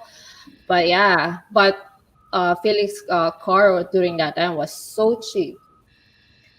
It was a Volkswagen. Okay. Mhm. Yeah. Okay. How about Rachel? Did you like? Well, for me, like I signed up with like I usually try. I really love movies. I know I have like my Netflix account in the Philippines that I brought here, or like my sister's Netflix account, and I sign up with hers. But sometimes I still want that like the movie theater feel, and I Yeah. do that now. But Mhm. back Yeah. then, like I would watch a movie at least once a month, and movies here would cost around $13. Yeah. Mhm. But it's weird because like the food is more expensive. I'd pay like 24 for popcorn, drink, and a snack because it Mhm. comes in a combo. Yeah.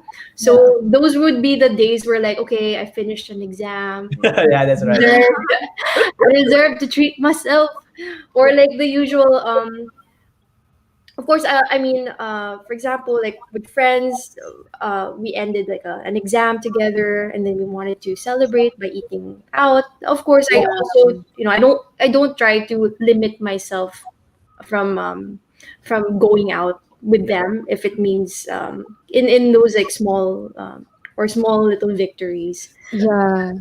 I only watched movie once.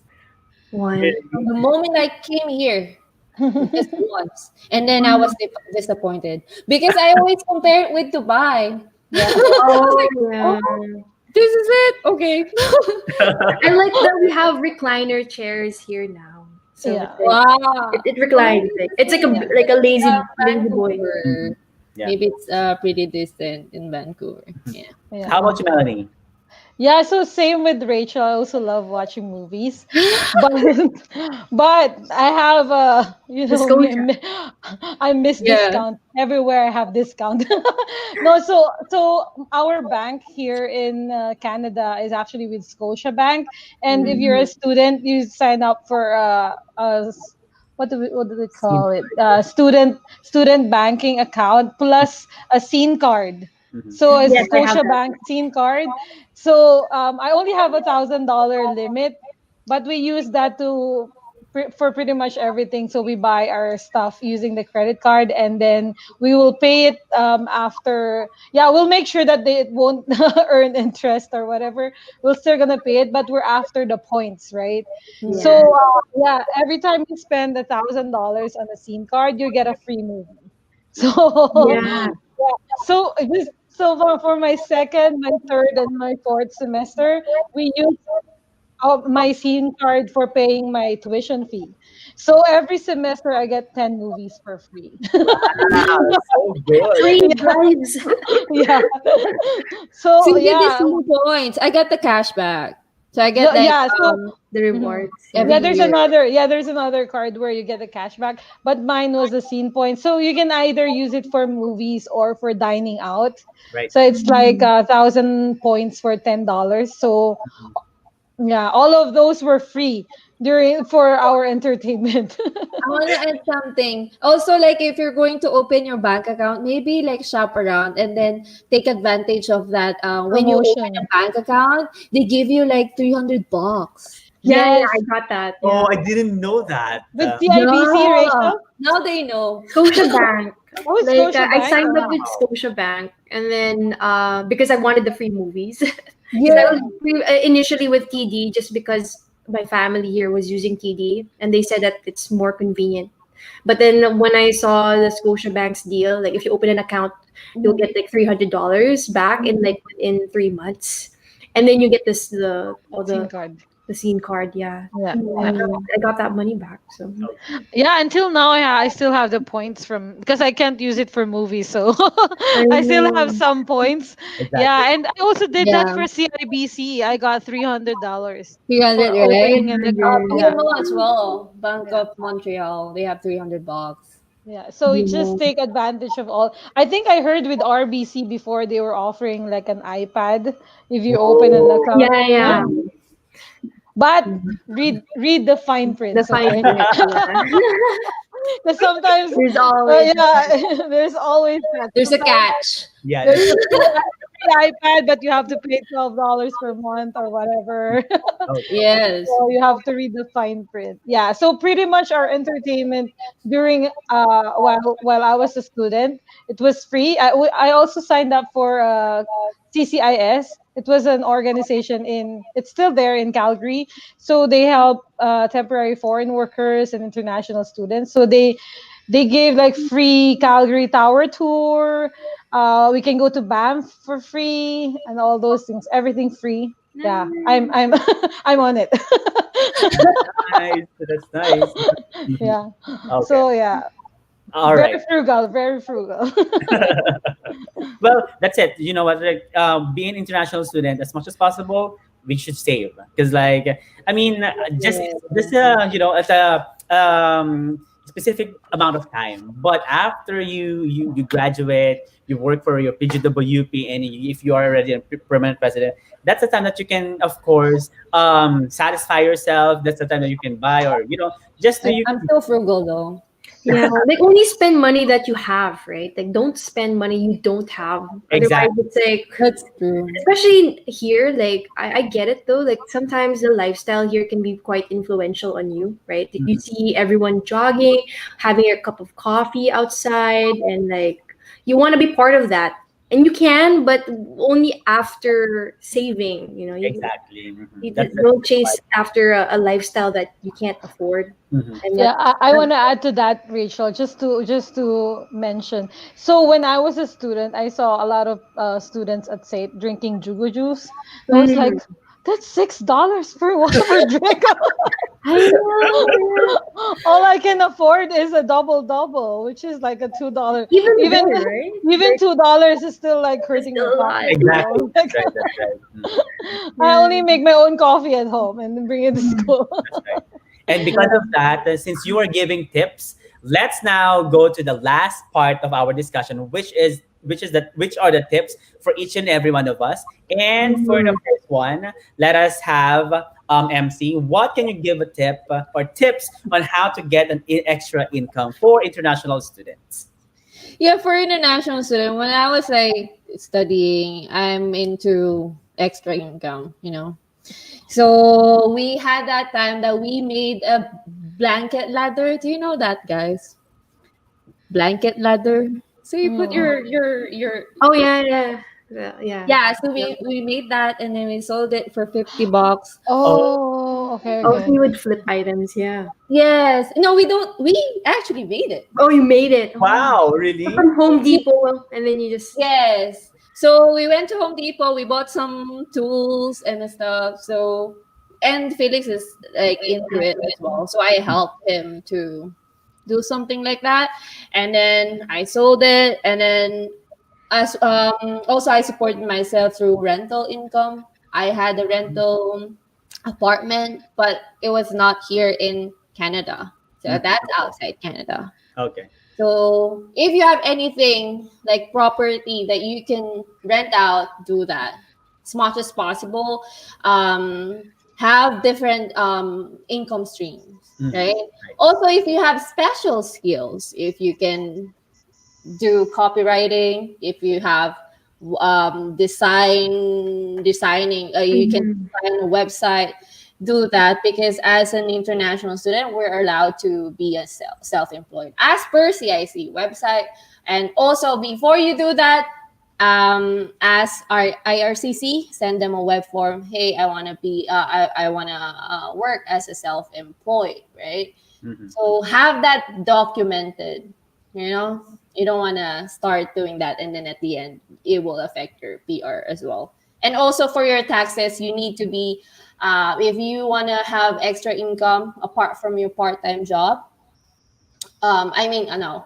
So if you will be self-employed, then you need to declare that when you file your taxes. So Mhm. also check with CRA, or Canada Revenue Agency. So check that on Google, send an email, and have that like documented as well. So Oh, yeah. all right. Good, good. All right. For the second tips, so I think, okay, it's Rachel. What can you Mhm. give tips about buying groceries? Yeah, so okay, like just to continue Melanie's point earlier, like because that's actually number one on my list. Because I noticed my habits, and I usually always drink coffee every day, like a cup of coffee every day. So like my first tip is like make your own coffee. Um, Mm, you're only spending 20 cents per cup instead of spending a $6 drink, or yeah, $6 fancy drink from Starbucks. Right. I tend to look at things through based on percentages. So like a 20-cent coffee versus my $5 or $6 fancy Starbucks cup drink, the difference is like 2,500%. So just imagine getting a 2,500% raise. That's the amount that you're saving just by bringing your own coffee or making Mhm. your own coffee. And then in terms of groceries, I usually have a list and I stick to it. Um, if you go to the groceries unprepared, you're most likely going to end up buying things that you don't need. So, yeah, another helpful tip that I find that worked well for me is that usually after class, I go to the groceries. So it's usually at the end of the day or when I'm tired or I'm feeling low in energy. Because like psychologically, that's telling me like, oh, Rach, like you're tired, you just want to get home. So just grab the item you need and then go. So that's what I find to be even up to now, up to date or up until now. I do that. Like I try to do my groceries like later on in the day where I'm also full on an because if I go on an empty stomach, it's also gonna register like I'm hungry. I'm gonna be grabbing items that I might not need, or I'm just I'm only grabbing because I'm hungry.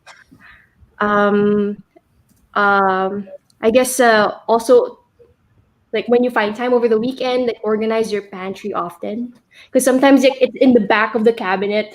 You'll find like, oh, that's the instant noodle I was looking for, and then you bought so much of it already, but you didn't know that you stored it somewhere. So like try to clean up your pantry or your fridge just to see what items are already there to avoid spending excessively. That's good. I guess lastly, and I feel like a lot of Filipinos fall victim to this because I myself have fallen victim to this, and it's like buying items on sale. You see the red tag, you see I'm done with that. yeah, it's like oh limit only for today, and then you see the highlighted red tag. Try to avoid that. Like just try like if that's not what you eat, if you've never eaten an avocado before and you see the red tag on it, don't buy it because you think that you're gonna save. You're actually spending more for Exactly. buying something that you Mm, don't eat. Mhm. And of course, like for me, like now especially, I've learned to be more financially literate living here alone or like on my mm, own. um the I look at things out by cost per use. So if I'm buying an item and for example coffee, I would rather buy uh an expensive coffee that I will drink every day instead of a cheap coffee that I don't really like. That I don't like the aftertaste or whatever. Mhm. So even like with clothes too, like if it will cost a bit more, but you see yourself using it longer, uh, the amount that you spend now is actually distributed throughout that time, and you'll find yourself saving a lot more money. That's right. So that's my tips for buying groceries. That's good. That's good. That's good. Okay, thank you so much. And of course, for Melanie, with an open work permit, so what will be your tips to save or spend money with your husband? Yeah. Thank you, Jason. So I have a few tips for you guys. So I would say, I think to sum up our discussion, save as much, spend as little, right? So, but of course, don't just spend what you need. Just don't and save what you can. So in line to that as well, so you can save as much, but if you can find other income streams, not really income streams or whatever other things that can bring you money. Like for my case, I usually participate in school activities like focus groups like that, or volunteering. Sometimes they'll give like $50 gift card, something like that, like that I can spend in Superstore. My husband will be so happy if I get bring him home. Like I think I got that a few times by just volunteering with focus groups. So basically, in that group, you'll just discuss what your experiences as an international student, blah blah. Blah. You're just gonna sit there for an hour, and then you'll get $50 voucher. So yeah, so just check those out. If you get that email from your school asking you to volunteer here and there, just sign up if you're free, right? Okay, so that will help your partner too, right? Because you can get a little bit extra money from that. And also make sure you check out the scholarships or and grants that are available for you. So don't miss this. Go to your International Student Center scholarship department, ask them what might be available for you, and apply for it. Okay, because they won't hand you scholarships, so you have to apply for it and see if you actually qualify. Yeah, so that's basically one cluster. Another thing is, yeah, I mentioned this earlier. So try to cook during weekends, like cook in bulk. If you're that kind of person who's okay to eat the things that you cook, like Adobo for adobo for a week. Oh well, you can cook more than adobo for one adobo. week. You can cook menudo. Oh yeah, actually, Yeah, you know this one. maybe. The Yeah, longer, so the better, right?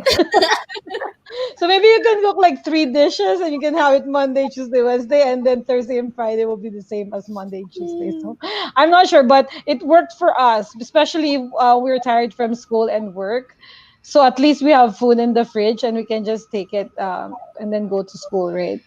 Yeah, so that really saved a lot of time and money in our case. Yeah. So also buy your necessities during sale. This worked for us because there are two of us, like toilet, like tissue paper. It's crazy. It's so expensive when it's not on sale, but if it's on sale, it's so cheap, right? So yeah, we usually buy when it's on sale. Yeah. And of course, I would like to add this, that you guys, if you're the student and you have an open work permit, appreciate your partner's help Oh, that's right. financially. That's the best one. Don't Right? overuse your partner. Yeah. They're working so hard. So, give them a pat on the back or massage or whatever. You just appreciate their help That's because they're working so hard for your tuition and for your expenses. So, yeah. And remember to have fun because you're in Canada. You have to explore Mhm. the things that are here in Canada. So, yeah, you have to be frugal, but here there are a lot of things that you can do for free. Like you can walk exactly. Right. downtown, you can walk Take pictures, around, right? take pictures around the neighborhood. It's so pretty, especially if it's, well, I like fall, so, and spring too, right? So Fall Mhm. and yeah. spring. I miss winter. What? Come here. There's winter everywhere here. Yeah. Yeah, I want to see it for one day, and then I want to go back. Yeah. Yeah, that's my. My Okay, tips. thank you. Thank you so much, Melanie. And of course, so we talked about the part-time job, salary, and whatnot. So as always, most of the students ask this question. So can my part-time job pay for my tuition fee? So with that, as you know, as I have shown this earlier, yeah, so as I have shown with our salary and total expenses earlier, so it was not really, you really can't provide or for your tuition fee specifically for your part-time job. Because like earlier, what we mentioned or what we posted with the tables, we just only saved like $300 per month. And that's not actually most of the tuition fees are actually like, for example, here in Ontario, like in one semester, most of it like 8,000 to, yeah, 8,000 to 9,000. So that is not enough. Your part-time job is not enough for you to save for you to pay for your tuition fee. That's the reason why that Canada wanted you to get or wanted you to provide proof of funds, right? So that making sure that you can support yourself if you are here in Canada. And but of course, as a matter of fact, we had our previous video about the first video that we had from Melanie's channel. So I suggest watching that. But we talked about all of the college or the school that we had, and because you can pay for your tuition fee if ever that you have co-op or if ever that your program has a scheduled break. So that means that you can save or you can earn money because if, for example, if you have in my case a global hospitality management, I had one term for 4 months. So I had one term of co-op, and good thing was my co-op was paid. So it means to say, aside from that co-op, I also had my part-time job. So it means like I was like working like 60 hours per week, right? So in that sense, I was able to earn money for my next semester, and I'm really lucky, and really it's actually a hard work for you to have that kind of the opportunity as well. So that's it. So as I have mentioned, if part-time job alone, that you can't really get that in the money that you have. But if you have a co-op or even a semester break, or even that is a scheduled break, that will help you to earn money. All right. Any additional before we go to our Q&A? Right. Well, with the working part time to pay for Mhm. your tuition fee, Yeah. Mhm. um, yeah, I don't know. Like I get this question a lot, and it's always like I always try to say it's possible, and it is, but I'm so you gotta sorry. have the bread. I can I You don't know what literally get the anything bread. to say. That's why. Sorry for that. Okay, Rachel. Sorry for that. No, no, it's okay. It's in line of getting the bread, but yeah, it's hard. I wouldn't like, especially if that's your only source of income. Mhm. You do like you wouldn't want to do that to yourself because like it's gonna be a hard time. Like for us, we're already living a frugal life, and we feel like we are sort of pushing it to the edge because we want to, of course, delay gratification for like later on. But yeah, like it's very challenging, Yeah. Mhm. especially with minimum wage. As a Exactly. student making minimum wage, it's Mhm. especially in Vancouver. Yeah. Mhm. No, That's the it's reason not. why Rent alone will eat up your whole your exactly. monthly Mhm. salary. Yeah. That's why you should take into consideration that going here in Canada, if in a student pathway, is really really costly. As much as Mhm. possible, of course, whatever condition you have in your study permit, stick with that, and Mm. then obey that, because if not, it will affect your future application. All right. Exactly. All And like right. your purpose here is to study, not Exactly. to work full time, not to Yeah. earn. Mhm. Yeah. Okay. All right. All right. All right. So I think we are now ready with our question and answer. All right. Okay. So with that said, as you can see, as you can see, The below, famous bell. just saying, just a disclaimer, like we are not, of course, we're not immigration consultant, agents, or lawyers. Whatever we say, it's based on our experience and based on our research, and also all of the information or all of those will be linked in the description box, especially for the IRCC website.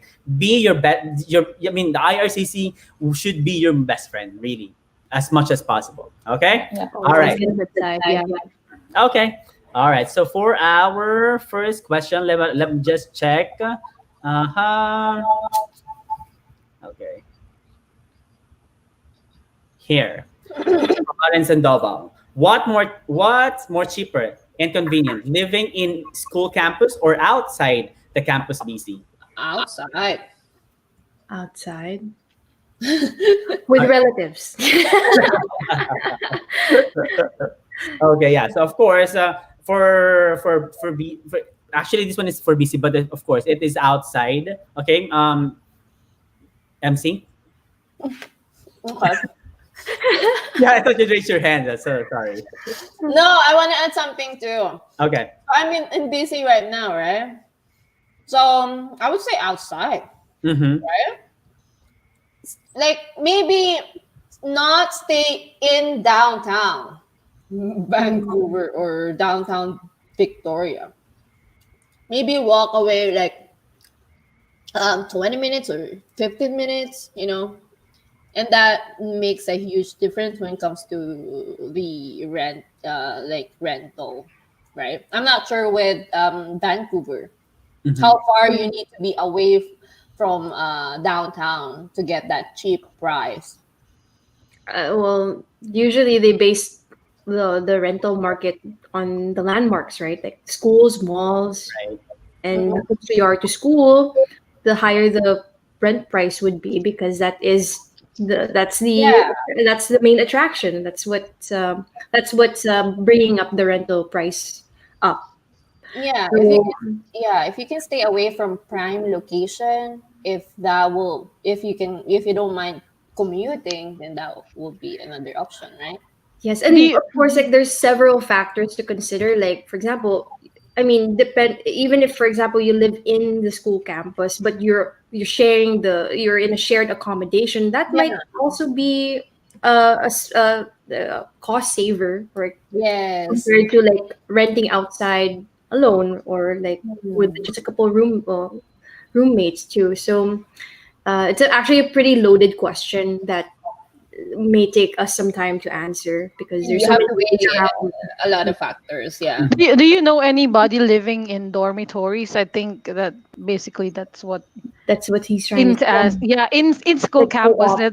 that's what you mean, is it? Because I know at SAIT we have dormitories and you Mhm. can rent, yeah, like inside the campus, right? You just wake up and go to your to your next class, something like that. But I don't know how much it costs actually in school campus. Yeah, I don't have any it's any probably more person. expensive. Yeah, Yeah, I think so too. Mhm. Okay. and there Mm, are rules too, right? If you're inside, so I don't Exactly. I don't think that's really good. You Okay. cannot cook to you. Yeah. Yeah.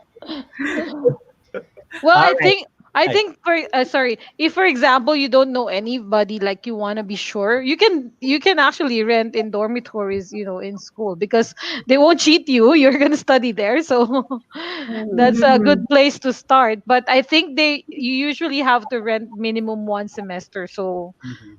Yeah. I'm not sure about this. Maybe. Okay. All right. Mhm. Next one. So this week, no, sorry, not this one. Sorry for that. So you mentioned that the more funds, the better. But why there are some that get rejected, even if their POF is way more enough, like there is a 12 million solo applicant, but got rejected still. If you want to find out the rejection, you can go to my channel.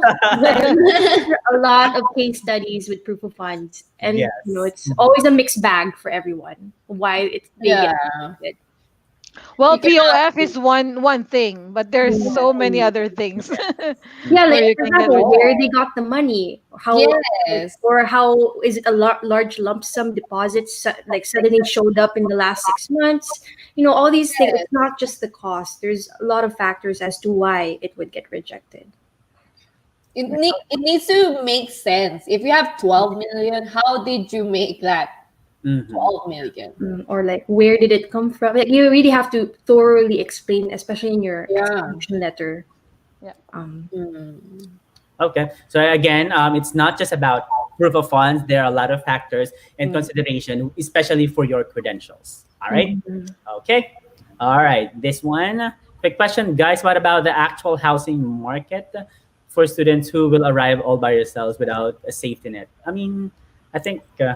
Like buying a house or just renting? Actually, you can buy a house. I have she's a other family Mm-hmm. in Nova Scotia, and they bought a house. They're trying, Oh. Students who will arrive.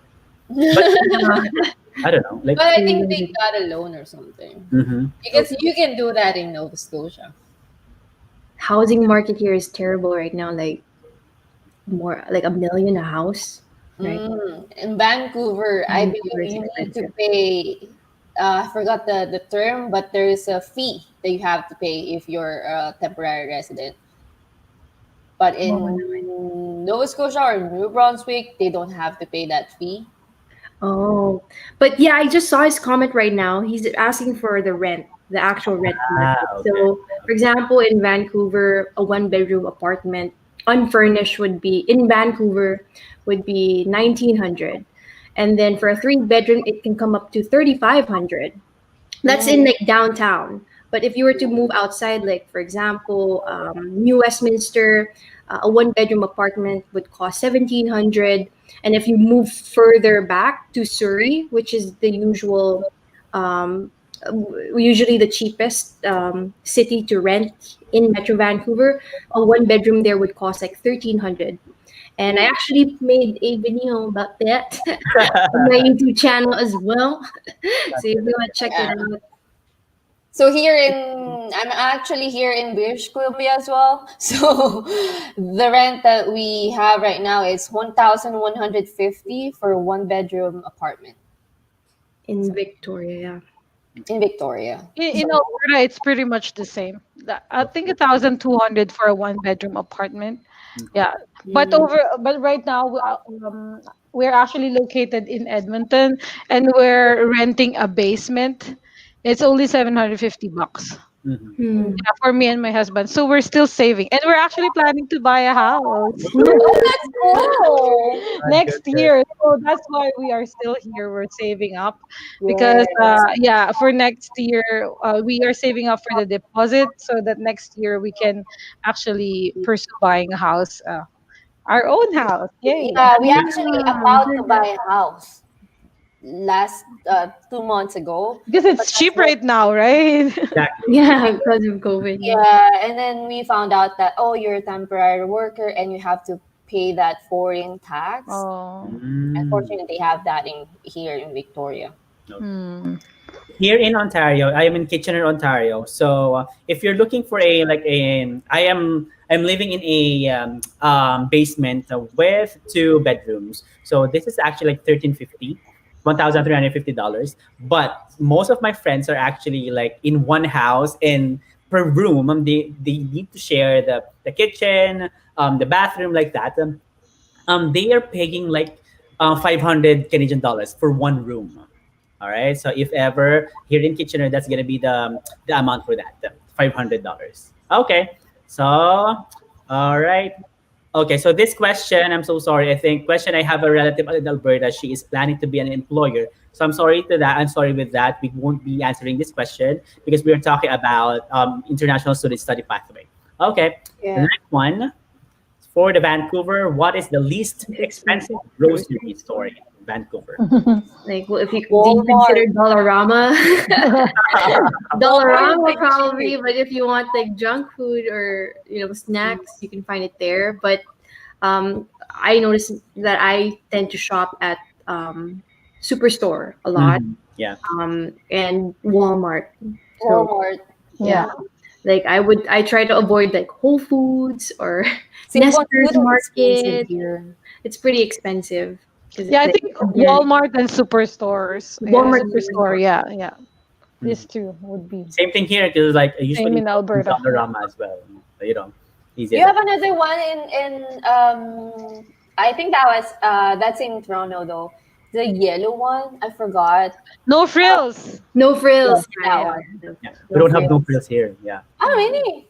no, I don't know. Yeah, Mm. No frills is also pretty good, but I Yeah. feel like the size is very small. Mhm. That's Or one. maybe Well, you can go to Costco, but then every Oh, Costco you membership. can, yeah, but there's a membership. So if you will go with your friend who has a membership, make sure you're hungry when you go to Costco. I'm a member of Bulk Costco. buying. Oh, Yeah. that's nice. Okay. Yeah, because when you go out, when you go out, you're full already because of free taste and everything. We are a member of Costco, but we don't go there because we spend a lot of money. Yeah, I think Mm, every item is a minimum $10, right? Yeah, and then So Mhm. you eat everything, all of everything yeah, in it's a bulk days. buy. bulk Okay. buying. All right. Next one. This one. I am planning to study in Toronto Film School. Was it hard for you guys communicating with other people? No. Mm, Mm, maybe at first, I'm kind of shy, but sure. after 2 days, I'm Really? not shy anymore. I don't know. I'm kind of shy. It's not that hard. It's just I mean if you speak the language and you're comfortable. It's Mhm. just it's also based on your personality if you are willing. I am introverted, so it took me a while to really break my walls down, but I mean once I got it going, it was everything fell into Mhm. place. Mhm. I think for people like first timer moving out of their home country and they're not comfortable talking to someone else with like if they're not comfortable with English, right? Hmm. Mm. So yeah. I I'm said, actually, yeah, sorry. I'm actually pretty surprised. People here in Alberta, they're actually friendly compared to. Well, I worked in Singapore and Dubai before. Particularly in Singapore, you'll hear a lot of Chinese people, right? So I don't really understand them. mhm. So over here, the language is mainly English, so I can understand most of the people. And it's pretty good. Like even my instructors, they're actually very nice and approachable. So yeah, generally speaking, so Mhm.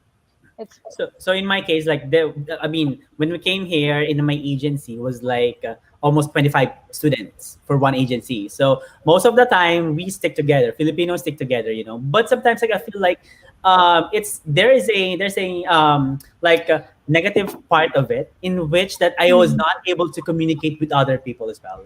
Like, I just wanted to. Well, it's comfortable, it's easy to communicate, but sometimes you need to go out of your comfort Out. zone, out of That's your true. community, just I to always tell that as right. It's well. like it's a matter of same thing. It's a matter of networking. I mean, network with other or influence or even yung reference. Like you will know some other people as well in different home country or even nationality as well, right? And Canada wants Yes. that. Like they want you to assimilate in their culture. So it's like Mm. you negate yourself by going out of your home country to stay with your own group. It's good, it's good to have to feel that like feel somewhat cozy or home at home with Mhm. them. Yeah. But if it defeats the purpose of you like bettering your English or like like expanding your network, then Right. Mhm. Mm. Exactly.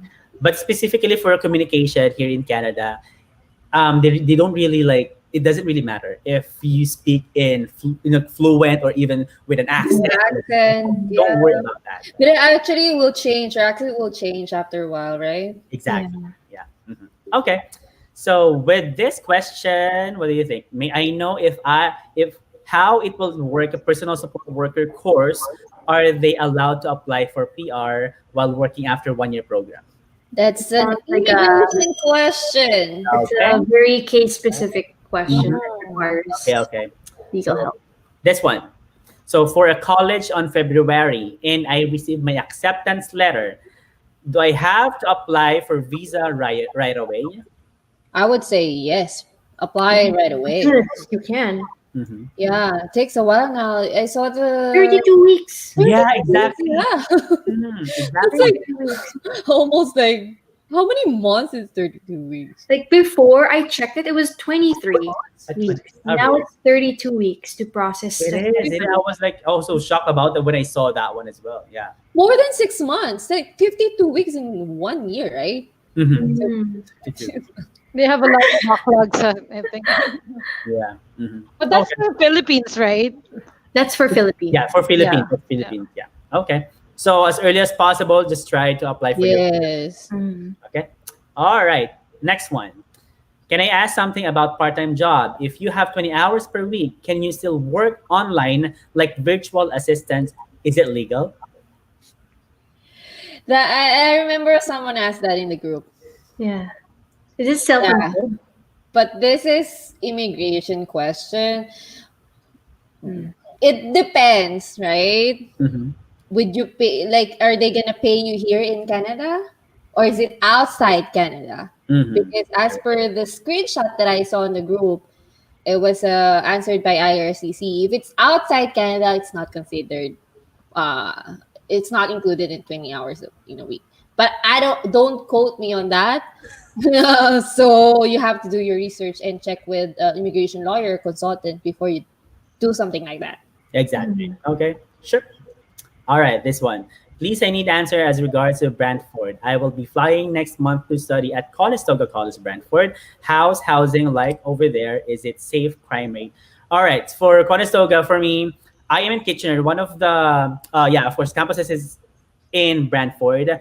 Brantford is close to Toronto. So it means to say if you're closer to the city, specifically for Toronto, that's going to be higher housing. We mentioned earlier how much, I mentioned earlier how much is the housing here in Kitchener. What more in Brantford?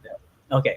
So I live in Toronto before, right? So basement apartment in yeah, Etobicoke. Mm-hmm. I was 30 minutes away from Toronto downtown. 1,550. 1,550. Basement. One bedroom basement apartment. Mm. Yeah, So yeah. expensive. Mm-hmm. So same thing for housing. So I think Brantford, Brampton, Brantford, a lot of Indians as well in that area. Yeah. Is Crime. that close? Is that close to the Indian area? Where's that? The Brampton. The Brampton. Brampton. Yeah. I think it's close to That's the Brampton. far from. Really? I think it's pretty cheap in Brampton, though. Brampton. Yeah. Mm-hmm. Sure. So I'm sorry, but crime rate, I'm not sure about that. Sorry for that. Yeah. Okay. So if ever, just search on it. Just go to Google, check the crime rate Check for the police station. Okay, good. All right, this one. Did you guys purchase health insurance before flying to Canada? It's part of my tuition fee. Yeah, it's part of, on top of Alberta Health Card, it's also part of the tuition fee for my case. Mhm. I had to purchase a private insurance I under have BCIT. to, right? At least for the first 3 months, because it takes about Yes. 3 months for the MSP to register. Yes. Yes. So you need a private insurance while waiting for it for the MSP to be approved. Yeah. I don't know if it's still the same for us at State. It comes with a tuition fee, and then after a while, there's a deadline where you can opt out, and then you can reimburse. Yes. Because for example, your OWP had a job, and they have insurance, and you can be the dependent, so you don't have to get that insurance from school. Then you can opt out, something like that. Yeah, but there's Alberta card for us, and there's also an additional health insurance and dental insurance with SATE. Yeah. Pretty much that health insurance will start once your program starts, right? Like for me, 3 months and I already started my program. I paid Mhm. for the private insurance. At Conestoga College, once we arrived, yeah, we have covered already immediately for Mm. the yeah. Mm. But of course, as you know, for students, there's specific amount coverage for them to to cover. But he mentioned about, I mean, she mentioned about the health insurance. But before coming here, actually, like I also had like a travel insurance, which is a little bit like a private. I mean, yeah, in the Yes. but there's specific I mean coverage for health, but not everything, so I had that coverage. I also purchased that one before. Yeah. Mhm. Mhm. Good.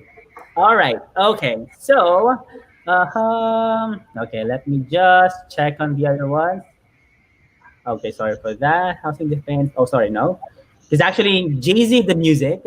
If you could see his messages, he I think he actually answers some of the questions from the viewers actually. JC is our virtual assistant. Thank you, Jay Z. Thank Thank you. you, JC. Come again next time, okay? Come join us here next time. All right, our favorite. Our favorite. So, why is it that usually hours given to you did not hit 20 hours? Could you request that they make it 20? Actually, Mm. yeah, yes. For me, I specifically say, hey, can you? I requested for 20 hours. I Mm-hmm. was working home care, and they can give that to me. They wanted to give me more than 20, so yes, you can request for that if they have room for that. Yeah, it just for me it depends because there are also other part-timers and they want to split it equally to other part-timers. So I remember during that time I only get like 15 to 16 hours per week. Mm-hmm. Well, if you really want to max out the 20, just get another part-time like 10-10 or Exactly. 12-8, something like that, so that you'll, well, that your problem will be maybe going more than 20. So be careful with that. Exactly. Mm. Mhm. That's right. That's right.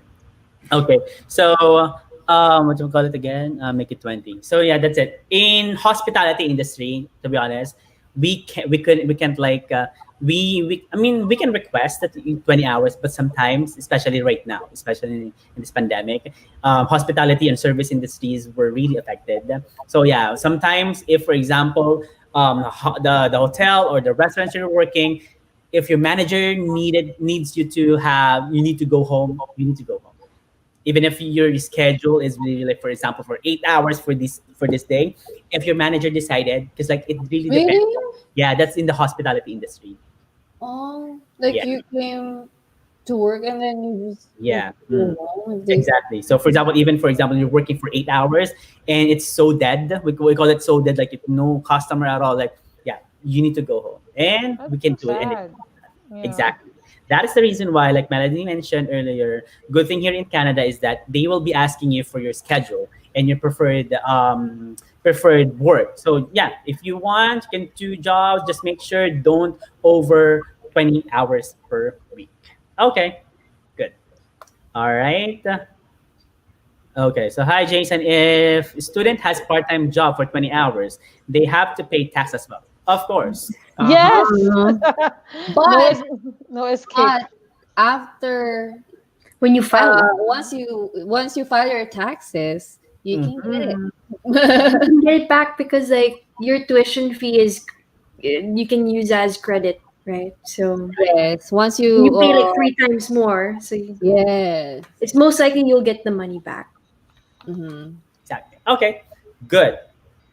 Oh, another question for Papa Bax. Okay. Yeah. Can you actually study continuous without breaks and finish ahead of time? Do you think this is advantage for PGWP or PRYs? Yes, I would say yes to that. For me, That's because like a fast track MC or yeah, how? for fast track. For some people, they don't have breaks; they just finish right away. Because I would think it like yeah, I would look at like this. Like once I finish my program, I can bargain for higher salary. You know what I mean? And then you can start your full time job. But my question is like, for example, you study your program is actually for 2 years and then, but you finish it in 1.5, do you still get the 3 year post grad? Needs to be 4 semesters. You Mm, need to before. complete. So that might be disadvantageous then for PGWP. Mhm. Yeah. Fast Yeah, track. I think if the program is 2 years and you finish it 1.5, the program is 2 years, so you'll get 3 years Mm, Yes, easier. okay. Yeah, yes. it's just a matter of you finishing it fast.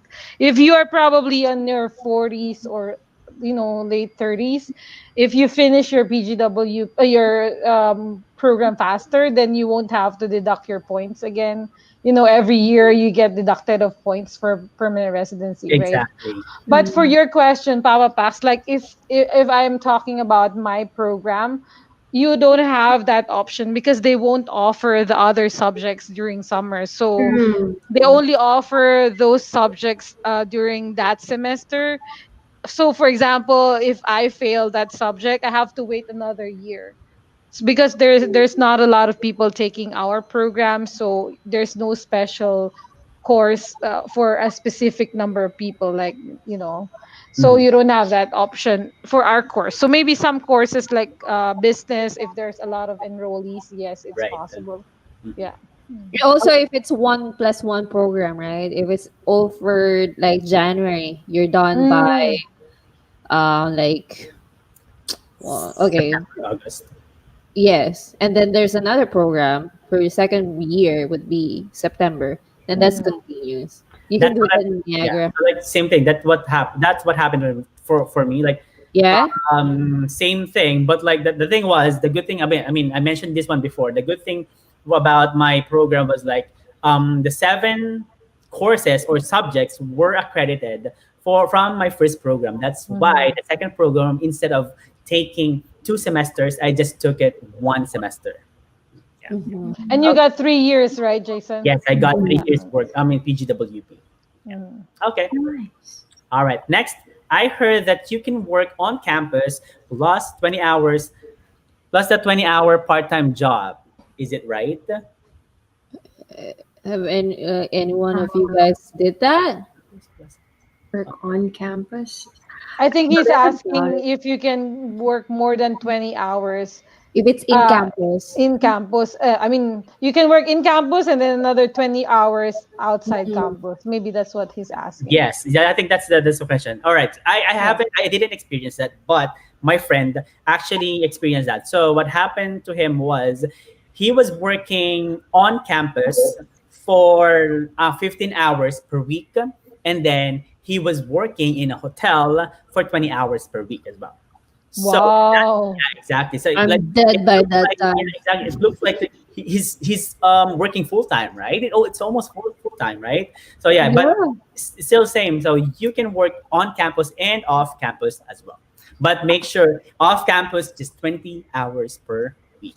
So how is his studies? He was able to That's survive. it. That's why he said like he's really like into. I mean that's the reason why he dropped the on campus. I think, and just It's Mm. it's hard. exactly. Mm-mm. I don't know how he can do that. 20 Mm. plus 15, 35 hours per week. Wow. full Exactly. time Right? on a full load, of Oh course. my god, yeah.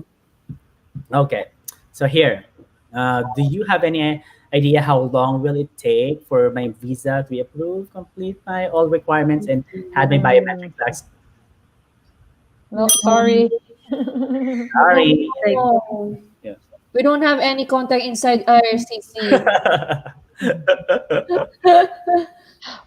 But for example, if you really want to find out or follow up, you can write to them, like using the web form, right? Yeah, I Yeah. tried to call IRCC for my PR. No response. Mhm. Yeah. How about this hmm, one? is it legal to still have an online job, online part-time job in PH or outside? Yeah.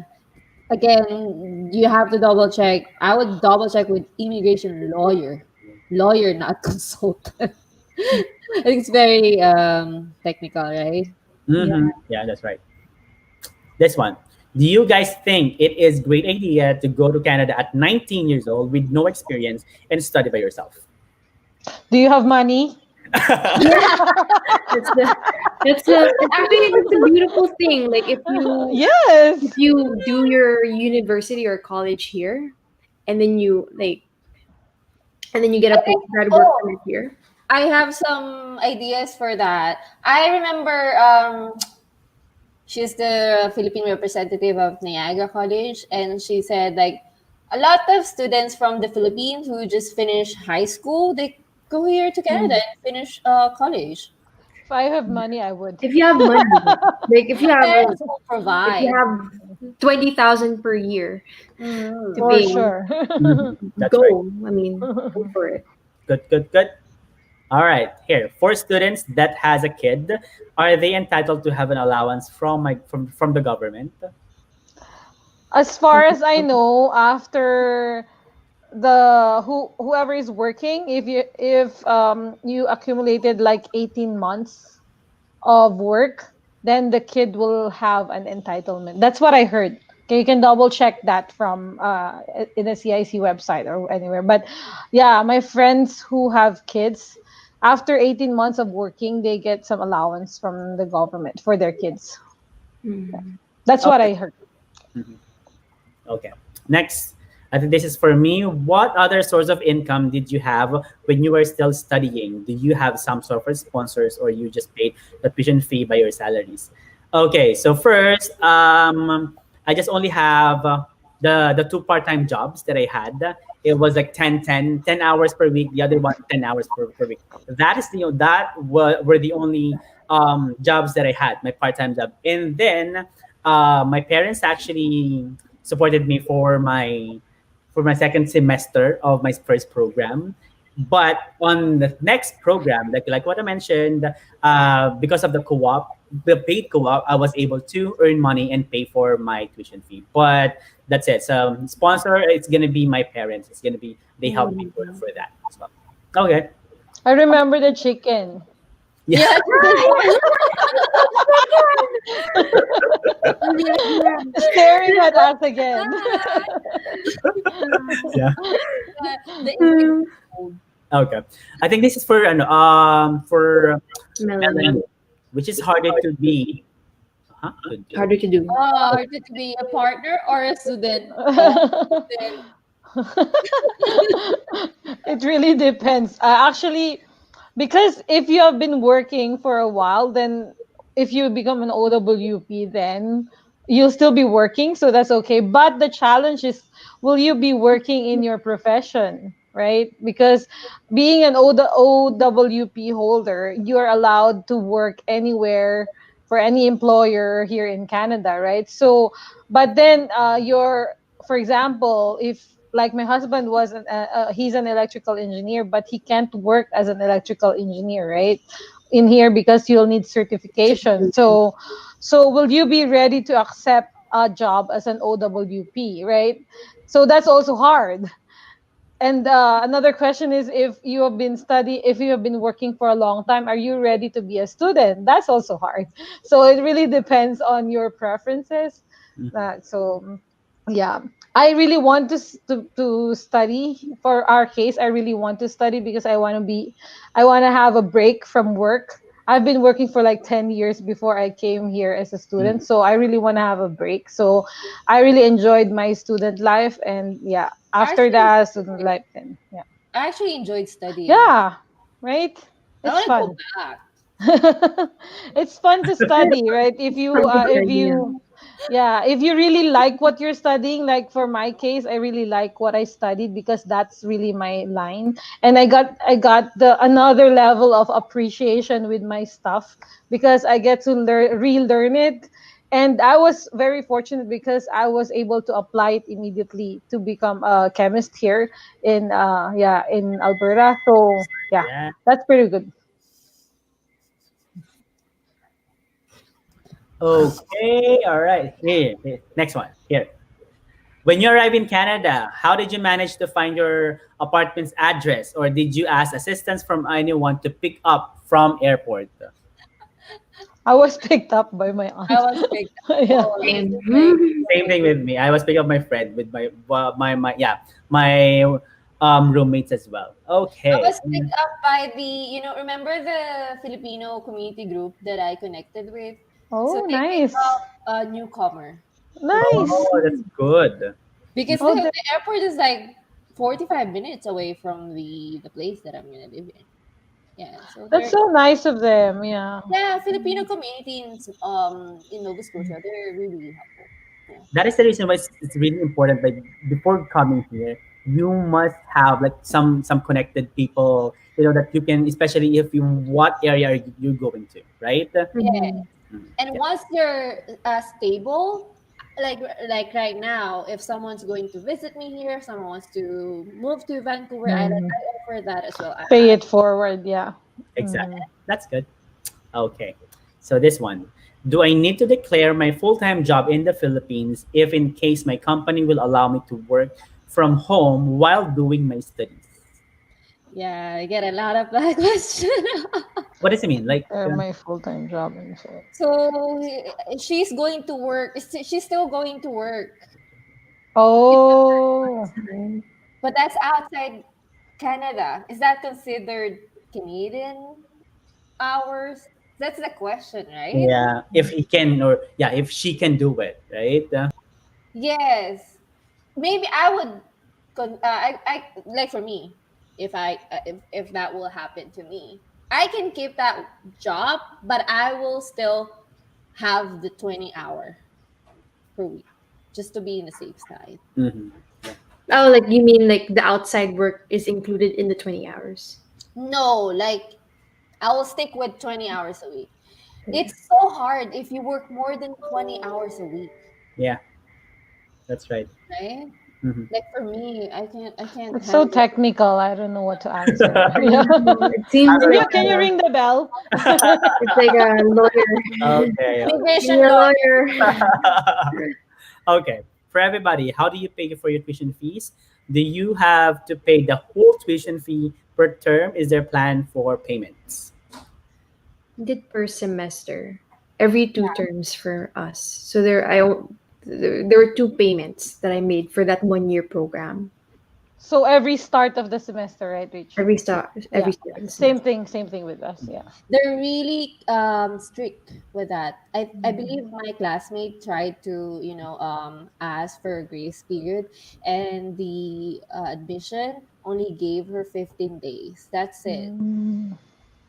Yeah. I think the chicken's asking for the chicken is asking for installment plan, right? I think it works in the Philippines, like Yeah. before No. that that exam you have to pay first, otherwise you cannot take the exam. Yeah, but here, as far as I know, I'd say there's a tuition fee deadline. If you don't pay on that deadline, then you won't. Yeah. Yeah. You're an adobo. Adobo. All right. Next one. And try to understand this one. Potential student of Centennial Progress. Can you propose a good area to live in without breaking the bank? Idea how much? Oh, I think in Centennial, most Centennial. Filipino are living in Scarborough. In Okay. I think Centennial College. I think she's referring. Mm. Right. Scarborough, check Scarborough. That's like the east side of GTA. Mm-hmm. But if you go to west side, maybe look at Mississauga. Mm-hmm. Mhm. And speaking of Mississauga, here's a question. Which city in Toronto would be cheaper to live? Mississauga, Pickering, if I study I'm not Centennial sure College? with Pickering. Mississauga, there are a lot of Filipinos living in Mhm. Mississauga. Yeah. Yeah. And with regard to the Kitchener or Waterloo for Conestoga, to be honest, the Kitchener Waterloo area is like almost the same. For example, I can give you an example as um, like the whole Metro Manila. Yeah, I think like for example, Pasay City and like Pasig City. That's how it is. That's the how far they are. So it's basically the Mm. same region actually. The region here in the region is actually what you call Waterloo region, and it comprises Kitchener and Waterloo, Guelph, Cambridge. So same thing. So Same thing. And Mm. I think Waterloo area is much expensive with regard to the housing itself. Yeah. Okay. Here. Best province. For me, there's no best province. Every province is unique here in Canada. It really depends Yeah, on your preference. Yeah, and you also have to look at your lifestyle. For example, if you want exactly. to be Yeah. quiet or if you want the urban jungle, Yeah. There's pros and cons. Yeah. there's pros and cons there. Mm. But Okay. cheap house, go to Atlantic. You can buy like 100,000 for. Really? Hmm? Oh. That's so cheap. There are Yeah. a lot Very of cheap. students Hundred that like thousand. But Wow. what's the catch? 365. Is there a catch or no? Mm. Okay. All right. Are we gonna answer this? What city would you say easier to get engineering jobs? Is it in Hmm. Alberta? It, I don't know. What kind of engineering? yeah. Yeah. Exactly. That's I mean, engineering jobs in general, like for example, BC, it's considered an in-demand job if you have an employer that will sponsor you or support you. So it's considered one of the in-demand jobs, at least for Yeah, BC. it depends on the concentration, right? The Okay. Yeah. concentration. Okay. I But will that get. requires certification, so you can't just apply your Mm-mm. profession. All right. Next is I will be up attending Nate and waiting for my LOA for me to lodge my application. I haven't paid my tuition fee. Is it safe to apply for study permit? Hi, Rochelle. I know her. Yeah. Oh, I thought you were calling me. Hi, Rochelle. Yeah. Oh, yeah. Actually, I didn't pay my entire tuition when I applied for a study permit. I Mm. actually just because during my time there is no SDS application. Only Mm, regular stream. So I only paid if I remember correctly $4,000, and it's not even required. I just want to pay it because I want to increase my proof of funds, and I have like the minimum, and I want to pay like $4,000, like half of the tuition, just to make my proof of funds a little bit higher.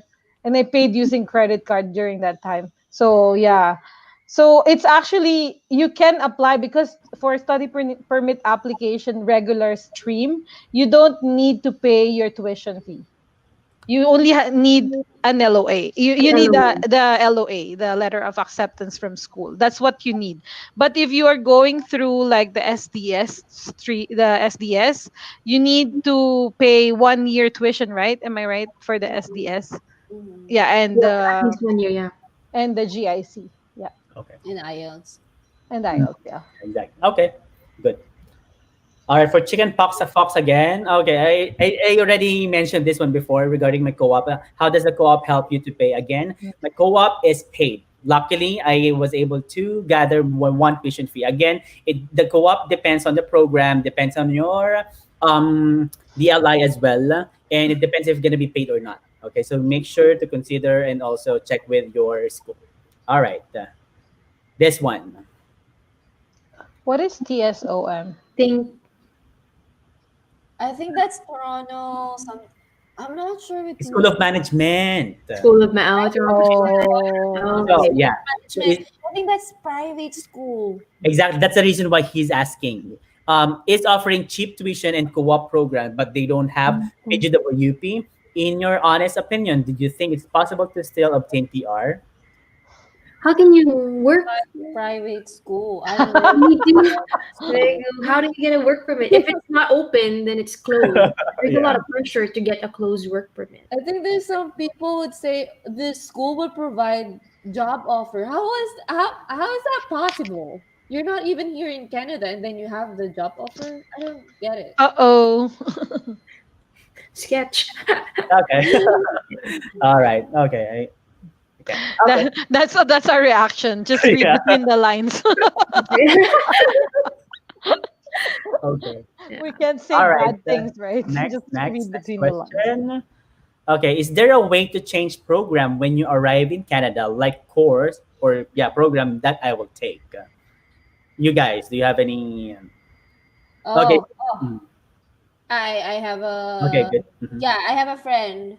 So she was about to take the same course that I took, but then she changed to a 1 year program.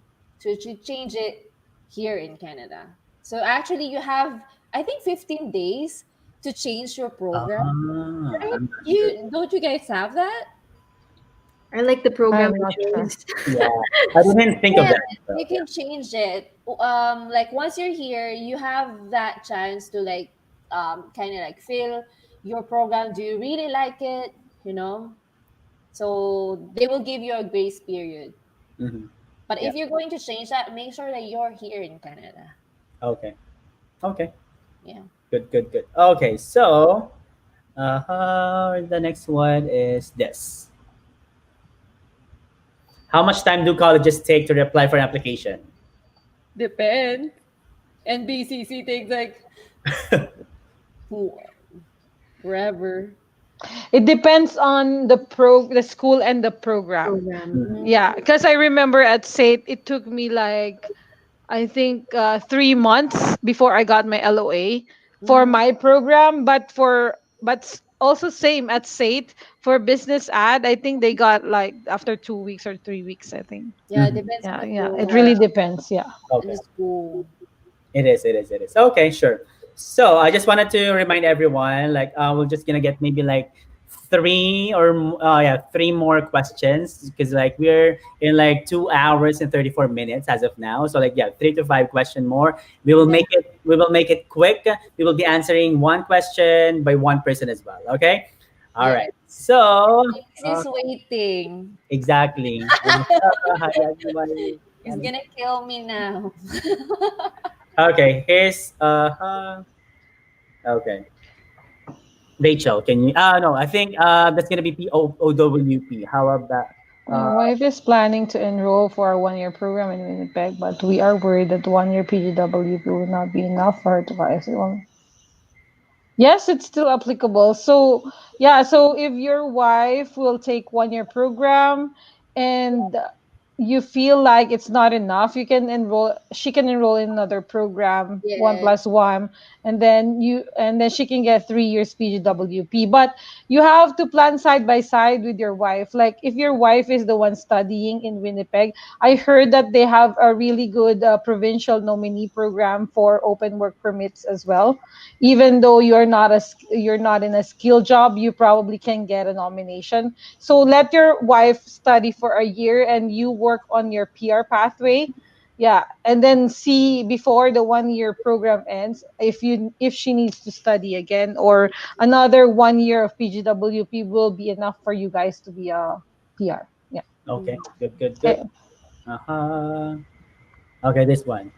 For Jason, does the co-op term has tuition fee too? In my case, my co-op didn't have a tuition fee, but I paid for like $500 for the health insurance because the health insurance that I paid initially was for the 2 semesters. So for the co-op, I there's no tuition fee, but the health insurance alone. Okay. Working full time. Next one. Okay, maybe the last one for you guys. Like Canada allowed to be given, like this one. Can you sorry for that? Of course. MC, can you? Huh. What is changing course when you're having a? It will be complicated. Like for my friend, it wasn't that complicated, but so she had actually was about to take business program. So during that time, I think she didn't take the medical exam for business program, and then she was about to change it to personal support worker program, and that requires her to have a medical exam. So Mhm. before she even get in, she had to go through a medical exam and change her permit because it has a restriction too Mhm. that for you to be able to study in that program, you need to have a medical. You need to have that, and you have to change your work permit if you will have a, I think a placement. Yeah, so you just have to make sure that you comply with that as well. Okay. All right. Okay, so thank you so much, guys. Sorry for that. Maybe almost like again, almost like 3 hours for that. But I really Oh, hope that good. this video really helped you, especially with regard to living expenses in here in Canada, in Ontario, British Columbia, Nova Scotia, and Alberta. But before we end, I just wanted to, of course, take this opportunity to thank these three wonderful ladies and so inspiring. And I want you to, of course, showcase your YouTube channel. Let's start with Melanie. Okay, thank you very much, guys, for watching this live stream. So, if you want to know more about my life in Alberta and my international student to PR pathway, please follow me on my socials, especially in my YouTube channel. It's Melanie on Demand.